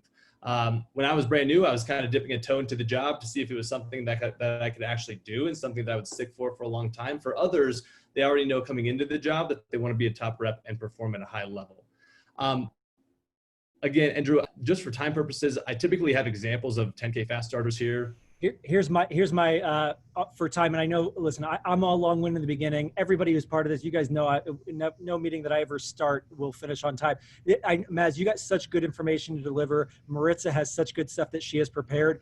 I cannot imagine anybody would not want to listen to it. If anybody had an 8:30 class or appointment, I guess, but yeah, do whatever. If anybody had to jump for a doctor's appointment or a family emergency at 8:30 p.m., sure. But otherwise, just run through. Let's do it. I think Trey and Tristan, who I'm looking at right now, I'm sure they would love to hear the goods, and Shaw. So I'm getting head nods from the 4 on my screen right now. So let's run through, and if anybody needs to jump, they can catch up with the recording. Is that fair? That sounds great. Yeah, I love it. So in this section, I say, so every once in a while, I'll accept somebody to the job who would consider themselves to be a little bit more motivated than the average person. A really good example of that is somebody who started with us 4 weeks ago. His name is Reese Reisner. Well, Reese just got done with his first couple weeks, and in Reese's first 10 days, Reese sold $10,000 worth of Cutco. That's $2,000 in income. That's being at the 30% commission level already. He became a top rep extremely fast, and I want to talk a little bit about why that was. When Reese was in training, he had asked me, Now, Reese is a competitor. He's a tri-sport athlete. He was the valedictorian over at his high school this past year. He's 18 years old. This is his first job ever. And he asked me in training, he was like, Maz, if I wanted to get off to a faster start than most people do in this job, what would you suggest I focus on? And what would you suggest that I do? And I told him that the average rep I train practices with 20 people in their first 10 days on the job. And that's okay. That's what I did in my first 10 days. I sold $3,500 worth of Cutco and made $500 in income. I had over 100 brand new people I could show on my referrals list after that. And that's a great way to start. But Reese was on a whole end of the spectrum, whole different end, where he was like, I'm ready to dive in. I'm not dipping a toe in. I want to make money. He's like, I'm just really bored. I've been in quarantine for months. And he's like, I just want something to do and fill my time. And so I told Reese, it's really simple. If you're a numbers person, this will be good for you.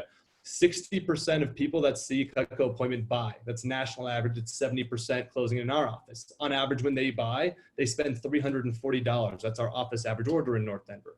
So I told Reese, based on just those two averages, the more people you show Cutco to, the better chance you have at hitting really high levels and getting off to a fast start.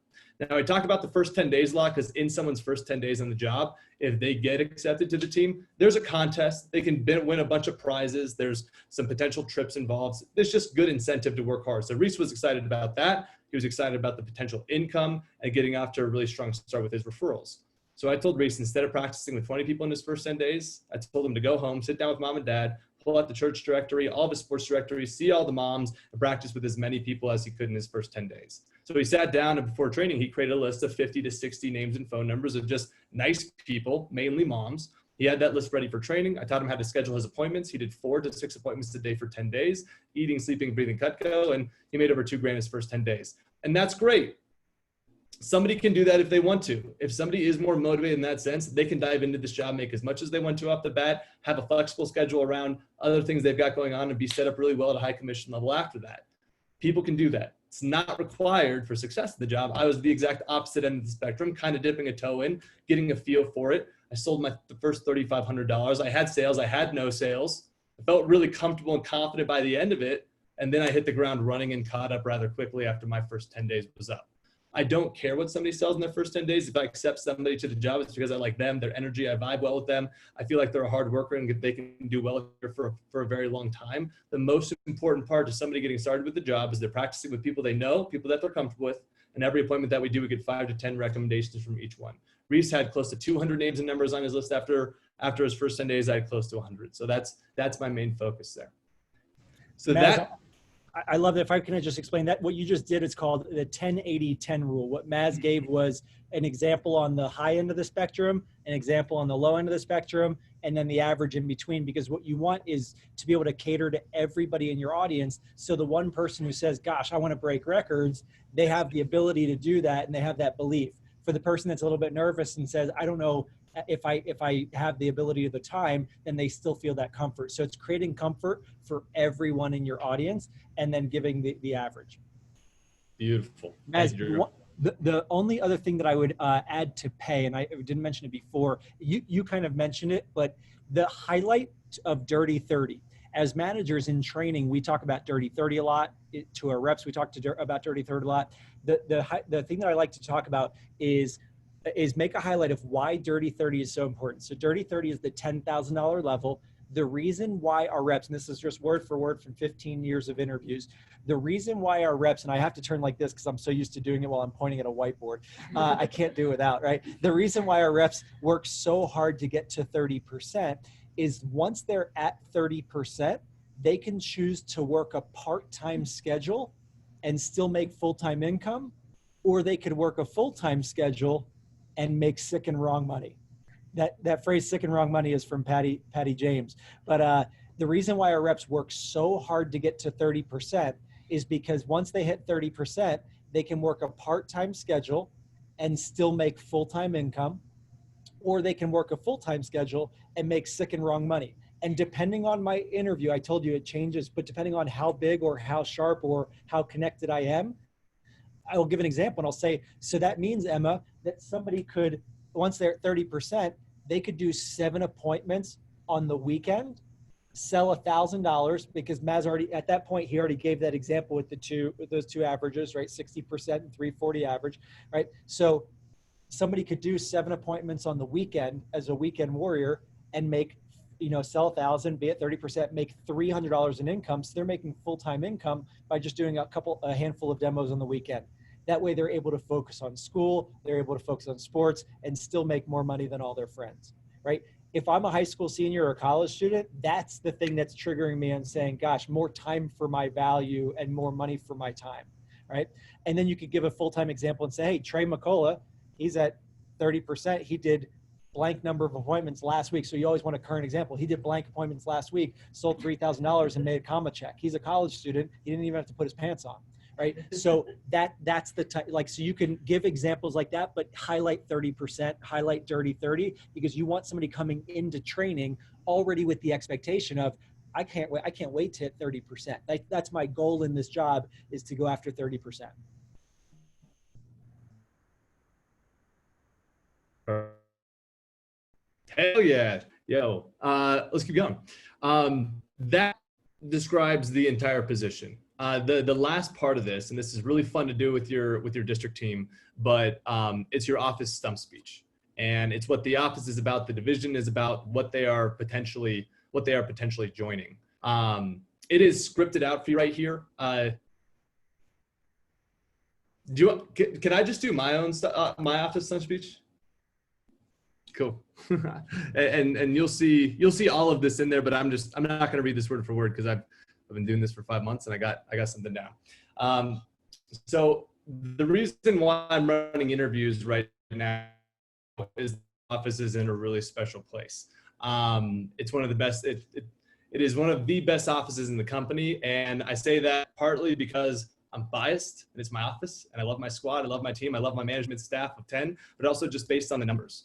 To give you guys some perspective and some background on North Denver, we opened up in 2016. And I do have to tell some of you this because I do have to mention this because if some of you get the job, I want you to know I'm competitive as hell. I love to compete. I love to win. I love championships. I love stomping on throats, making everybody else compete for second place. Like, that is what I am about. And college ended in 2016, and I decided to go career with this company. I wanted to become a business owner and be a part of a place that was positive, that allowed for flexible schedules for me to make the amount of money that I wanted to make. I looked back at my time as a college student, and for 4 years, I was making more money than all of my friends. I was working less. I finished college without any debt, and I looked at the person I developed into through 4 years. We call it Cutco through college. And I look back on my time and I realized that that was my dream job, to be able to give as many people that opportunity, as many of the right people. Bank manager Mary Kate and Drew Frank for what they did for me, and if I could have that same type of impact on one other person, that's my dream job. That's what I live for. My mom, from a very young age, she told me that if I do anything in my life, it's supposed to be surrounded around helping as many people as possible, and that's why I opened up the North Denver district office in 2016. And we want to win a national championship. So in 2016, we opened up, and out of all new district offices, there were 158 other new offices in the company.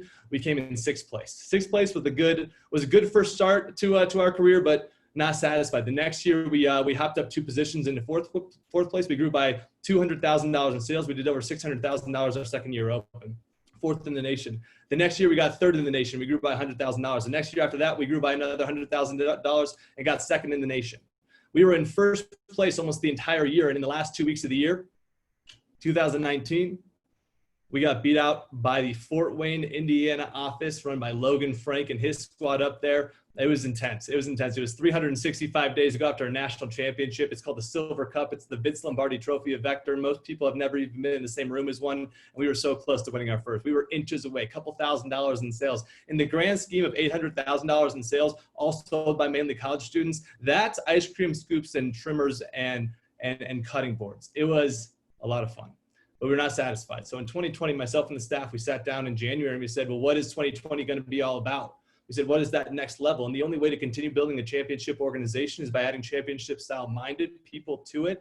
And that's what I'm looking for right now. We're really close. We are in major growth. Since COVID hit, we have broken every one of our own personal records as an office every single month since COVID, and we're not slowing down, we're not stopping. People are cooking at home more than they have in a really long time. They're appreciating being able to buy something that is made in the US more than they have in a really long time, and they're looking to spend their money on things that are actually good investments.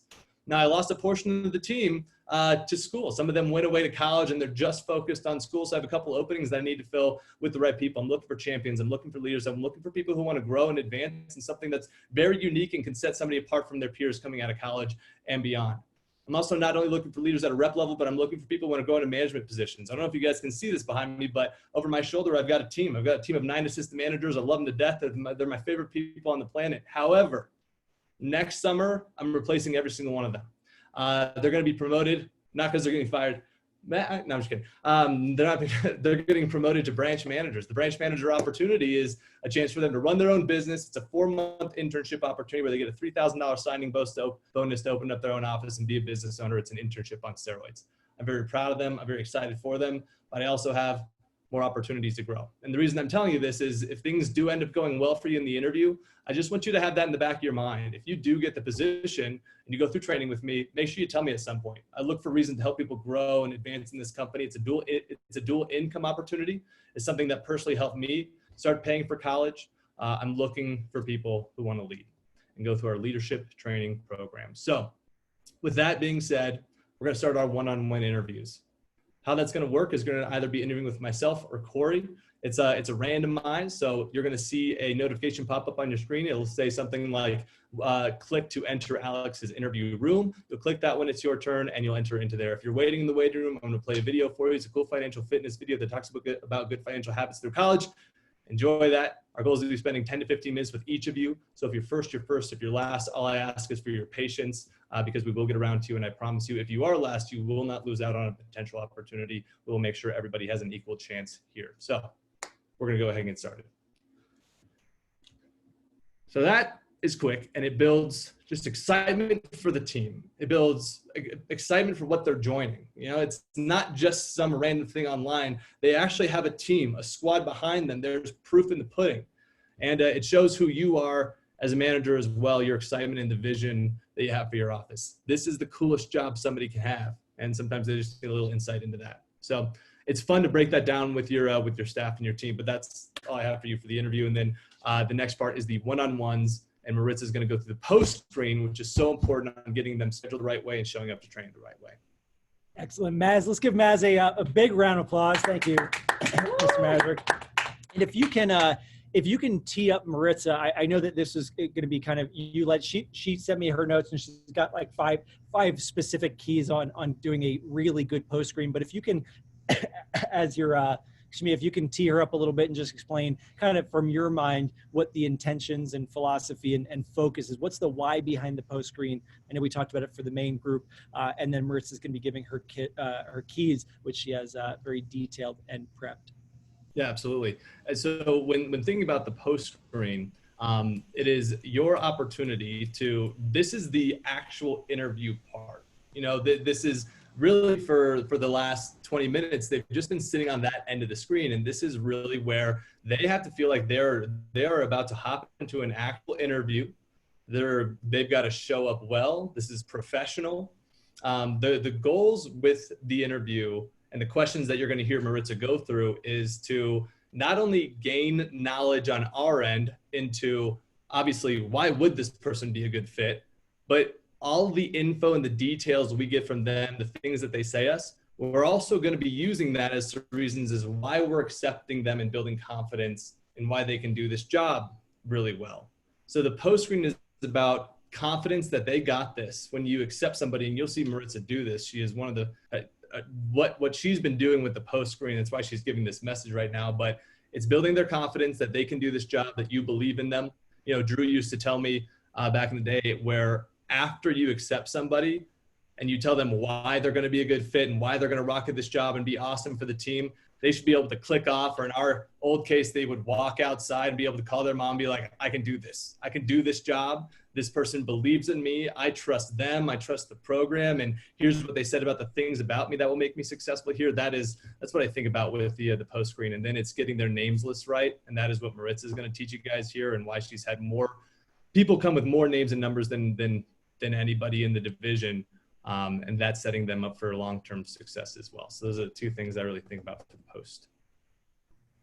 Excellent. I love that. Yeah. Building a relationship, making connection, as we said before, just that motivation and excitement to show up to training, not just show up, but show up the right way and to make a name for themselves, improve themselves. Excellent. Maritza Huitron Perez, pilot sales manager, South Denver, two-time national standings, national trip winner as a branch manager, two-time #1 branch in Rocky Mountain Division, a phenomenal interviewer, phenomenal recruiter, somebody who is really good at relating to any type of recruit. And that's why I wanted Maritza to give some tips, because she's really good at working with confident reps and getting them excited to show up to go after a big fast start. And she's also really good at working with reps who aren't so confident in themselves and giving them the confidence to say, hey, even though I don't know if I can do this job, I'm going to give it my best shot and show up with the right attitude and the right expectations. Maritza also had one of the best averages, not just in the Rocky Mountain Division, but in the Southwest region this summer with first weekend sales results. So it means that the reps who come to her training show up the right way. So Maritza, take it away. Yeah, absolutely. Guys, I love posting. It's personally like my favorite part about the interview because besides the stump speech, I believe like those two moments are about making a connection. So I'm going to talk to you guys about like the philosophy behind posting and explaining why we say what we say, just like Maz was mentioning. But I'm also going to talk to you guys about two things that a great post will do for you. Right? So here's two things that a great post will do for you. The first thing is that it's going to help you create a good connection, so you just have great show for training. The second thing it's going to do is it's going to determine how prepped reps show up for training, and that installs confidence, right? The whole, like all of like Maz's talk has been about confidence and having the confidence that they can do well here. And so that really happens in the post because it's your first one-on-one interaction. So I'm going to give you guys 6 like quick keys so you can write these down, and then I'm actually going to go through it, right? So try to go as rapid fire as you can with your hand. So let's get into it. The first one, first things first, building rapport. Just like in your demos, people have to know that you're human and that you're real. And but the thing is, we don't have 10 minutes or 10-15 minutes to build rapport like we do in a demo. So for me, it's really straightforward questions to find out their background, where they're currently in life, it's their goals, what gets them excited, future dream job if they have one. Take advantage of their excitement because they just got done listening to your fired up stump speech. Like anybody who listens to Maz's stump speech, they're just at that point, they're waiting. They're like, okay, my one-on-one, I'm ready. I want to talk to this manager. Like I'm ready to sell myself, right? So get excited, take advantage of that excitement and show them that you also care about getting to know them, and they'll definitely talk back. So you have to, they have to feel heard, but if they can also feel relatable, they're going to want to work with you. Right. So me personally, if I can't find something we can both relate on, I'm going to find someone on the team who can. Right. So if I can't find something to relate on, I'm going to be like, oh my gosh, Emma on our team, my sales manager, music's her whole life. Right. If they mention something in the chat box about proud of something music related. Right. So that's the first part, is build rapport. The second one is, Maz mentioned this, but this is an interview. And people have to sell themselves. So an applicant should never feel like they got the job before they got it, right? So as you're going through the questions, remember to listen and take notes. Just like Maz does during the 7-minute video, he takes notes and he looks and he watches, right? It's the same thing with your post. Take notes. Don't feed too much off the responses that they give you, but acknowledge that you're listening.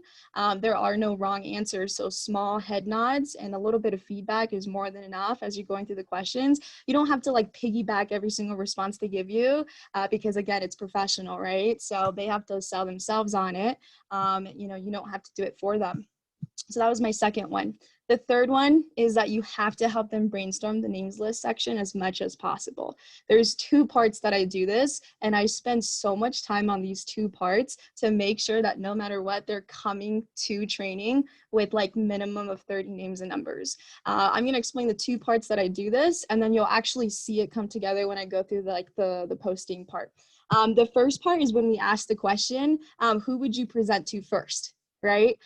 So when we ask that question, I want them thinking as many thought joggers as possible, right? And most people, they'll start to mention, okay, yeah, I would definitely start off with my parents. Cool, parents pretty supportive, awesome. Who else could you show, right? Oh yeah, I would definitely do my neighbors and my best friend's parents. Cool, awesome. Who else would you show?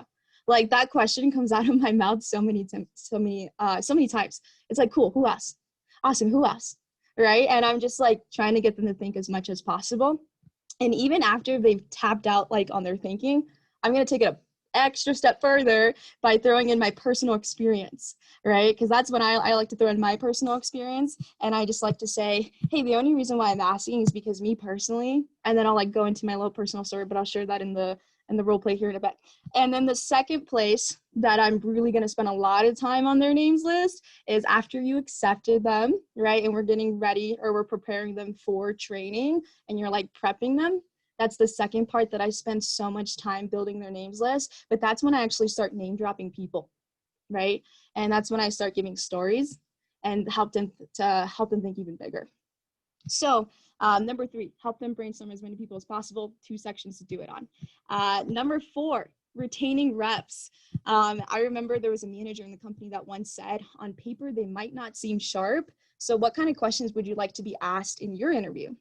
Right. So I think this is something that I completely changed in my personal posts, because again, your posts, every post is going to be different, right? Like no one post is going to be 100% scripted, right? But me personally, I love asking a really deep question. Once I actually started going the extra mile just to ask one simple deep question, and I got to know my applicant a little bit better, and I got to see them express a different side of them during the interview. And that's when my show to training was always like 50, 60 above, right? So I love asking a deep question just to see an authentic side of them and bounce off of it. And I always, again, show them that I'm human, I'm real, I really do care about them, but I always relate it back to Vector and why I'm here, right?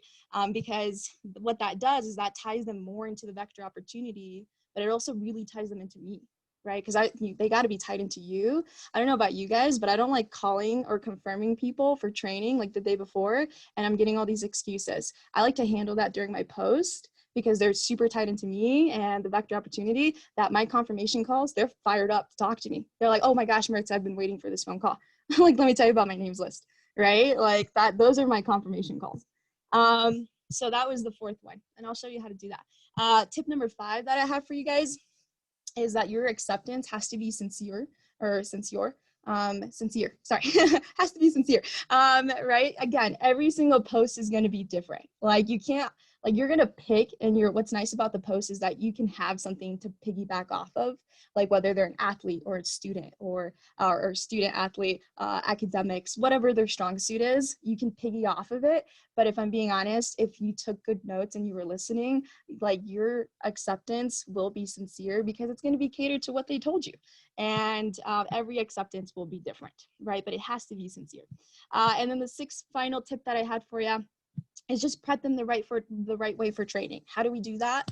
The first part is just figuring out what training week works for them. It's either this week or next week, right? But you also explaining to them how you're going to set it up. Hey, I'm going to send you an email. This is what's going to be on it. But me personally, guys, I like to do a schedule walkthrough. So after they say, oh, this week works, I'm going to say, cool, what do you have going on that week? Because I'm thinking about first week in pop. And I don't want them to have too many events in their first weekend, right? I want that time to be catered to demos. So when I'm, accepting them for a week that works, it's like, cool, what do you have going on that weekend? I just want to make sure that you don't have like too many plans or activities going on or things that you're obligated to do, because you're gonna go through training and you're gonna realize like right away that you're gonna want to work and create and make big things happen. Like you will. So I just want to make sure, can you move any unnecessary things? Right? Try to clear up their first weekend schedule as much as you can. And then big names list, right? So I already mentioned this is the second part, but I'm going to make sure their names list, they're fired up. And that's where I'm going to name drop a lot of people. And then the last thing is, hey, have you talked to your parents about the job? Right? You got to really, again, like Drew and Maz were saying, they have to be able to go back to their parents and explain everything to a T. So I'm also going to bring that up in my post. Have you talked to your parents about the job yet? Cool, because they should know. And hey, here's a great resource for you to use in case you have any common questions. It's going to be in your email. And then big send off. Get excited. Let them know you're so excited for them to be a part of the team. Big send off. And of course, remind them that you're going to be calling Thursday to confirm them, right? Make sure that you give them a heads up that you're going to be calling, so they expect your call on Thursday. Yeah, so those are my 6 keys, but let's actually get into it. So Drew, can I share my screen? Is that cool? Awesome. Sweet. Hey, while you're sharing, I want to highlight a couple things that you said, and I know you're going to role play and that'll wrap us up. But the things that I wrote down, you said rapport. Don't be afraid to spend a lot of time with somebody, right? This is somebody who you're ultimately, you're bringing them onto the team and they're going to be part of your organization for a long time. So it's okay to spend 10 minutes. It's okay to spend 15 minutes, right? If I'm sitting down with Trey in my interview, I'll spend 30 minutes with the guy if I'm investing time that I have a feeling that he's going to be a big time player in my organization for a long time. I'm not afraid to spend that time, because ultimately you're going to spend 2 days in training, and then you're going to have, basically the point is, envision that everybody, as long as they are worth you spending their time, that everybody is going to be here for the next year or two. They're going to become an FSM or a branch manager. How much time would you spend with them in the post screen if you knew they were going to become an FSM or a future manager? So love that. I also put, so that being said, take your top people first to spend that time. Accept with confidence what Maritza is just saying. Make sure they know why they're going to do well, why you think they're going to do well. It's Cal, you're going to do well because I know you have the A, B, C, and D to get through tough times. I know you wouldn't get upset if you had a bad day or a bad week, if you had no sale. I think you'd get motivated by it and you'd come back even stronger. You're the type of person that I think you're going to use, tough times as obstacles, as motivation, blah, blah, blah, blah, right? So giving that confidence for somebody to say, I need to do this job. Not only will this be a good job for me, I need to do this job. Why is this going to be, one, am I going to do well? And two, why is this beneficial for my future, right? Those were the two things what Maritza was just saying. That was the A, B for me, was I need this person to know why I have confidence in them as a manager, and two, why they should have confidence in themselves. If everybody leaves your interview and they say, gosh, I think I could do well here, and you know what, the manager thinks I can do well too, that's your purpose. So love that, Maritza. And then, as you said, first weekend, blocking off their calendars. And I love the phrase, hey, if I were in your shoes, here's what I would do. Because all of you can say it because you've been there before, right? Hey, if Grace can say, hey, if I were in your shoes, here's what I would do with my first weekend, or here's what I would do in my first 10 days. And you can be honest with people and you can say, hey, I know you've got another job, but here's what I would do. Put as much energy into your first week or two on this job as you possibly can, right? So it's giving that advice from a genuine spot, right? If I were in your shoes. Great. Go ahead, Maritza. Sweet. Gonna share my screen. But I love that, just because how much time do we spend in training just saying, man, if I could go back and do it all over again, I would. We might as well just mention it during your post, right? Like, just makes sense. But cool. So here is the post. So my post, like my script might look a little different from some of DM's scripts, but like implement, everything if you want to. But anyway, I mentioned the first thing, building rapport, right? They just got done with a really fired up interview. They want to talk about themselves. I'm going to spend some time to get to know them, right? There's a difference between retaining a rep, my tip number 4, and then the first tip of just building simple rapport. But I always like to say, hey, so I noticed in your response in the chat box that you blank, and I'm just going to acknowledge, okay, are you a student? What are you studying, currently doing, currently working on? Build rapport. One of the questions we asked, they answer during the interview anyway, is, hey, what's one thing you're proud of? Just bring it up, right? Because you read it anyway, so just bring it up, and again, we're going to try to feel relatable. But anyway, hey, I noticed in your response chat that you were blank, and then I'm going to ask, hey, did you have any questions? Handle questions directly. Well, what'd you like most about the opportunity? Right, I'm taking notes. I'm like, cool, great, small responses back, not so much piggyback off their responses. Why do you think you'd be a good fit for the job? Great response, ties into what you're doing, perfect. Who would you do your first couple presentations for? And then it's like, cool, tell me who else? My personal story, guys, is after I noticed that they or like finish saying as many people as they could, I'm going to say, hey, the biggest reason why I'm asking is because me personally, I started off as a senior, this job as a senior in high school. I had this whole graduating class to take advantage of, and man, did I, right? And it was so much fun, by the way, just going up to people and just saying, hey, I just started this cool new job that I show a really cool product. I get paid just to do it, but I have to see the right people. I was thinking your parents would be perfect. Could I grab one of their numbers? Like, who's easier to talk to? right? So that's like the story that I would give in my post. And I would say, you know, who's easier to talk to? So that was fun. I did like my neighbors. I did family, local, and out of state. I played sports all year round. I did teachers, coaches, professors. I was really involved in school. I did DECA. I'm like ranting. I'm just going. And I'm like, so, you know, coming into training, I had a pretty big list, pretty solid, you know, and that's why I had a great start. Or I'll give a story of somebody else who had a really great start. And then and I wrap it up with, so overall, do you feel like you'd have a pretty good handful of people that you could get started off with? And then people would say, yeah, absolutely. And then they'll just keep going. I'm like, awesome, right? I spend so much time on that. And then here are my 2 questions that I personally like asking to really get to see that authentic side of them and relate on a deeper level. And I'm like, hey, here's a fun question for you. Like, what's a moment that changed your life? And I'm just listening, and I'm like just so focused on them. And then I like to, even if I want to ask both, I can ask both. Cool. Who's a role model of yours? Wow, that's awesome. And then like the point is to show them that you're human and you're real, and like you've been in their shoes or you can relate. And it's so nice because if they mention anything about family, I'm like, oh my gosh, me too. Like my family's it's one of the biggest reasons why I'm here. And it's actually Vector that's allowed me to blank, blank, blank. Right. And they're like, wow. And I'm like, yeah. Right. So I love asking one of those 2 questions or both. Right. And then I say, cool. Well, hey, how do you feel like this opportunity could help you now? And how do you feel like it could help you later?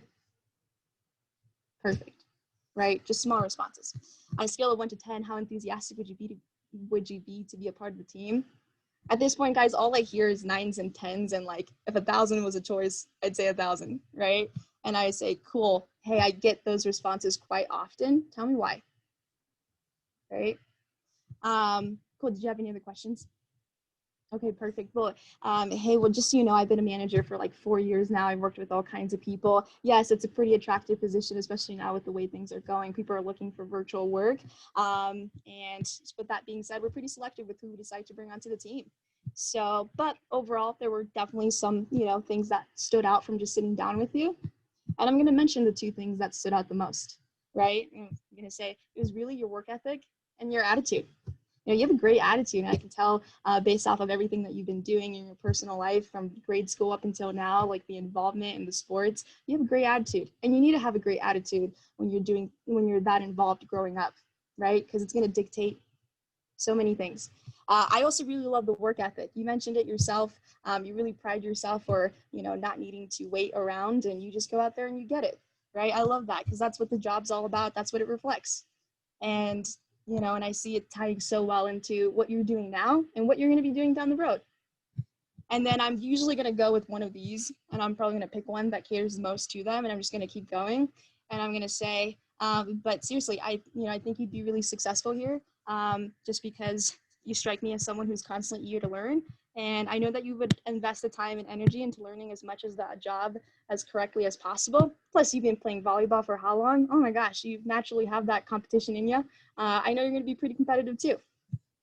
And then it's just going, right? As much as you want to say, you can say as much as you like, right? And then after that, I'm going to say, you know, so I think you'd be really successful here just because of all those reasons. And I couldn't think of a better stepping stone now more than ever for you, because you got really big goals down the road and you got your final destination. Now we just got to get you there. And I know Vector is going to help you do that. So with that being said, or I always like to ask, did I nail that? And you know, we laugh about it. They're like, wow, you nailed that like incredibly. And I'm like, I know, I've been doing this for a long time. You know, with that being said, I'd love to offer you a position and tell you that congrats, you got it, and welcome to the team. And then people like get so excited, or they're like, they don't want to say anything because they're just shocked. And I'm like, how do you feel? Right? It's energy during your post, especially once you've accepted them. Get as like wild as you want to get with them, right? It's just gonna depend on the person you're sitting down with and like their vibe. And it's like, okay, great. Well, let's get you set up for training the right way. Do you have something to write with? Okay, perfect. Most of them are like, yep. And I'm like, see, that's why you got the job. Right. So, but I'm going to keep going. I'm going to say, cool, let me explain to you how training works, and then we can figure out what week works best for you. So just a heads up, I run trainings on Fridays and Saturdays. They're back to back, so we can't separate them. Let me give you the times, and then I'll give you the weeks that I have. On Friday, we go from blank to blank. On Saturday, we go from blank to blank. And I'm looking at my calendar right now, and I have a training coming up this week, actually, Friday and Saturday. But I also have a training class coming up next week, Friday and Saturday. What's your schedule looking like? Okay, great. And then we'll pick a time, a week that works. And then they'll say, hey, this week works perfect. I'm going to say, cool. Well, if this week works perfect, just so I know, do you have anything else going on? Like Saturday after training, Sunday, Monday, Tuesday? Okay, great. And then that's when I'll tie in what Drew just mentioned, what we just talked about. It's because, hey, if I could go back and do this job all over again, I definitely would. And I want you to have a way better start to the job than I did. So I just want to know what's going on your first weekend, because you're going to go through training. You're going to be so excited. You're going to want to go out there and like start working right away. You're going to be so pumped. So as much as you can like take out or just, you know, not do, the better. And then we'll talk about it and they'll tell me, oh, okay, well, I have this going on, but I can get rid of it. I'm like, cool, you should do that. Right? Like you won't regret it. And then I'm going to keep going through the reminders after we've figured out a week. I'm going to say your training is going to be done over Zoom. Be in front of a computer, good internet connection, just like today. Be comfortable. It's 2 days of training, but you'll also want to show up business casual. Look good. You're going to be in a Zoom full of good-looking people, so make sure to look good. Make sure to have snacks available during training. We're going to be talking about a lot of food. You're going to get hungry. Totally cool with people snacking throughout training. Stay hydrated. And most importantly, definitely plan to be, 15 minutes early. The earlier, the better. You know, my top people show up 30 minutes early, right? Because I want to build as much as rapport as I can with my top people when they show up for training. And I'm going to say, here's the names list part. This is really important when after you accepted them, right? So, hey, training is going to cover everything, but there's just one assignment you want to prepare beforehand. This is probably, this is the most important assignment before training. And it's to brainstorm a list of potential people you could get started showing Cutco to. We actually call this the names list assignment. Jot that down, names list assignment. Cool. You got 2 options for this. You can either write it out pen or paper if that's more your style, but I also have a link in your email. It's a spreadsheet and you can organize yourself that way if you'd prefer. Either way, this is where you're going to want to jot down or type in anyone, anywhere, and as many as you can. And like, honestly, like Kel, if you're going to go above and beyond, I really recommend you do it with your names list. It's what's really going to help you succeed at the job way more than you know. Hey, Kel, can I tell you something? Okay, cool. We have this whole wall dedicated to what we call a 10K fast starter. These are like people who these are all students who sold $10,000 in their first 10 days and made $2,000 right off the bat. Doesn't that just sound insane? Yeah, well, we have people who do it all the time. There's a whole wall dedicated to them, right? Well, my most recent one was Olivia Beeson. Olivia Beeson, she asked me during her interview, she was like, hey, how can I do really well? I want to do really well here. And then I was like, just crush your names list. And she's like, okay, I can do that. She ended up coming into training with 70 names and numbers, and that's why she's on that wall. And that's why she had a great start to the job. So if I'm being honest, like Kel, like shoot for as many as you can. Most people start training with 30 names and numbers. That's pretty minimum, pretty typical, pretty average. But for my top reps who have really big goals, they'll shoot for like 50 to 100 plus. Now, I like to word it that way, guys, because I think that's just like your demos. In your demos, what do? We're like, hey, Mrs. Jones, can you jot down like 100 people? Just kidding, just 10. It's the same thing, right? I like to give the big number first and then just say, but minimum's 30, right? So that way they're already thinking big and then they're like 30. Oh my God, 30's minimum? And then I like to ask them, shoot for as many as you can. With that being said, how many people do you think you can come up with? They're like, 50. And I'm like, cool. Yeah, I think you can hit 52. If anything, I think you could go above and beyond that, right? It's like, that's how I like to word it. So they're thinking huge, right? And then if people are telling you 40, 50, 60, 70, they're going to show up with 30 minimum. And that's what South D reps do. They show up with 30 minimum, right? So there's that. And I just like to say, be prepared with this list first day of training. Hey, by the way, last thing, have you talked to your parents about the job yet? And regardless of what they say, I just say, okay, cool. Because if parents who know about Cutco, they get so fired up when their kid works at Cutco. Sophia Shepard were on the team. Her dad actually did Cutco back in the day. So when her dad found out that she was going to work at Cutco, he got so excited. So again, if your parents know about Cutco, they're going to be fired up for you, no doubt. But if they haven't heard about Cutco, they might have some common questions. And if they do, last link that I'm going to include in your email, it's going to say vectorparents.com. Great resource to have if you need it. Also gives updates on how the company is working with COVID. Right, so that part's super nonchalant. It's not like, have you talked to your parents about the job? Like, it's not this super big deal. It's super nonchalant. If they've heard about it, they're gonna love you. or they're going to love what you're doing. If they haven't heard about it, cool, here's a link in case you guys have any other common questions. Super simple. And then, well, seriously, Cal, it was great meeting you. Welcome to the team. I just cannot wait to get to know you better in training. Hey, just a heads up, I always like to call everybody Thursdays just to confirm. So just look out for my phone call Thursday. But other than that, super fired up to see you Friday on Zoom. Great, have a great rest of your day. Right. And that's it. That's the post. I had nothing else. Let's give Maritza a big round of applause. Thank you, Maritza. It was excellent. All of those points. This is going to be recorded, and we're going to send this out to everybody in Leadership Academy. I'm sure I see some thumbs up from the branches and some good tips.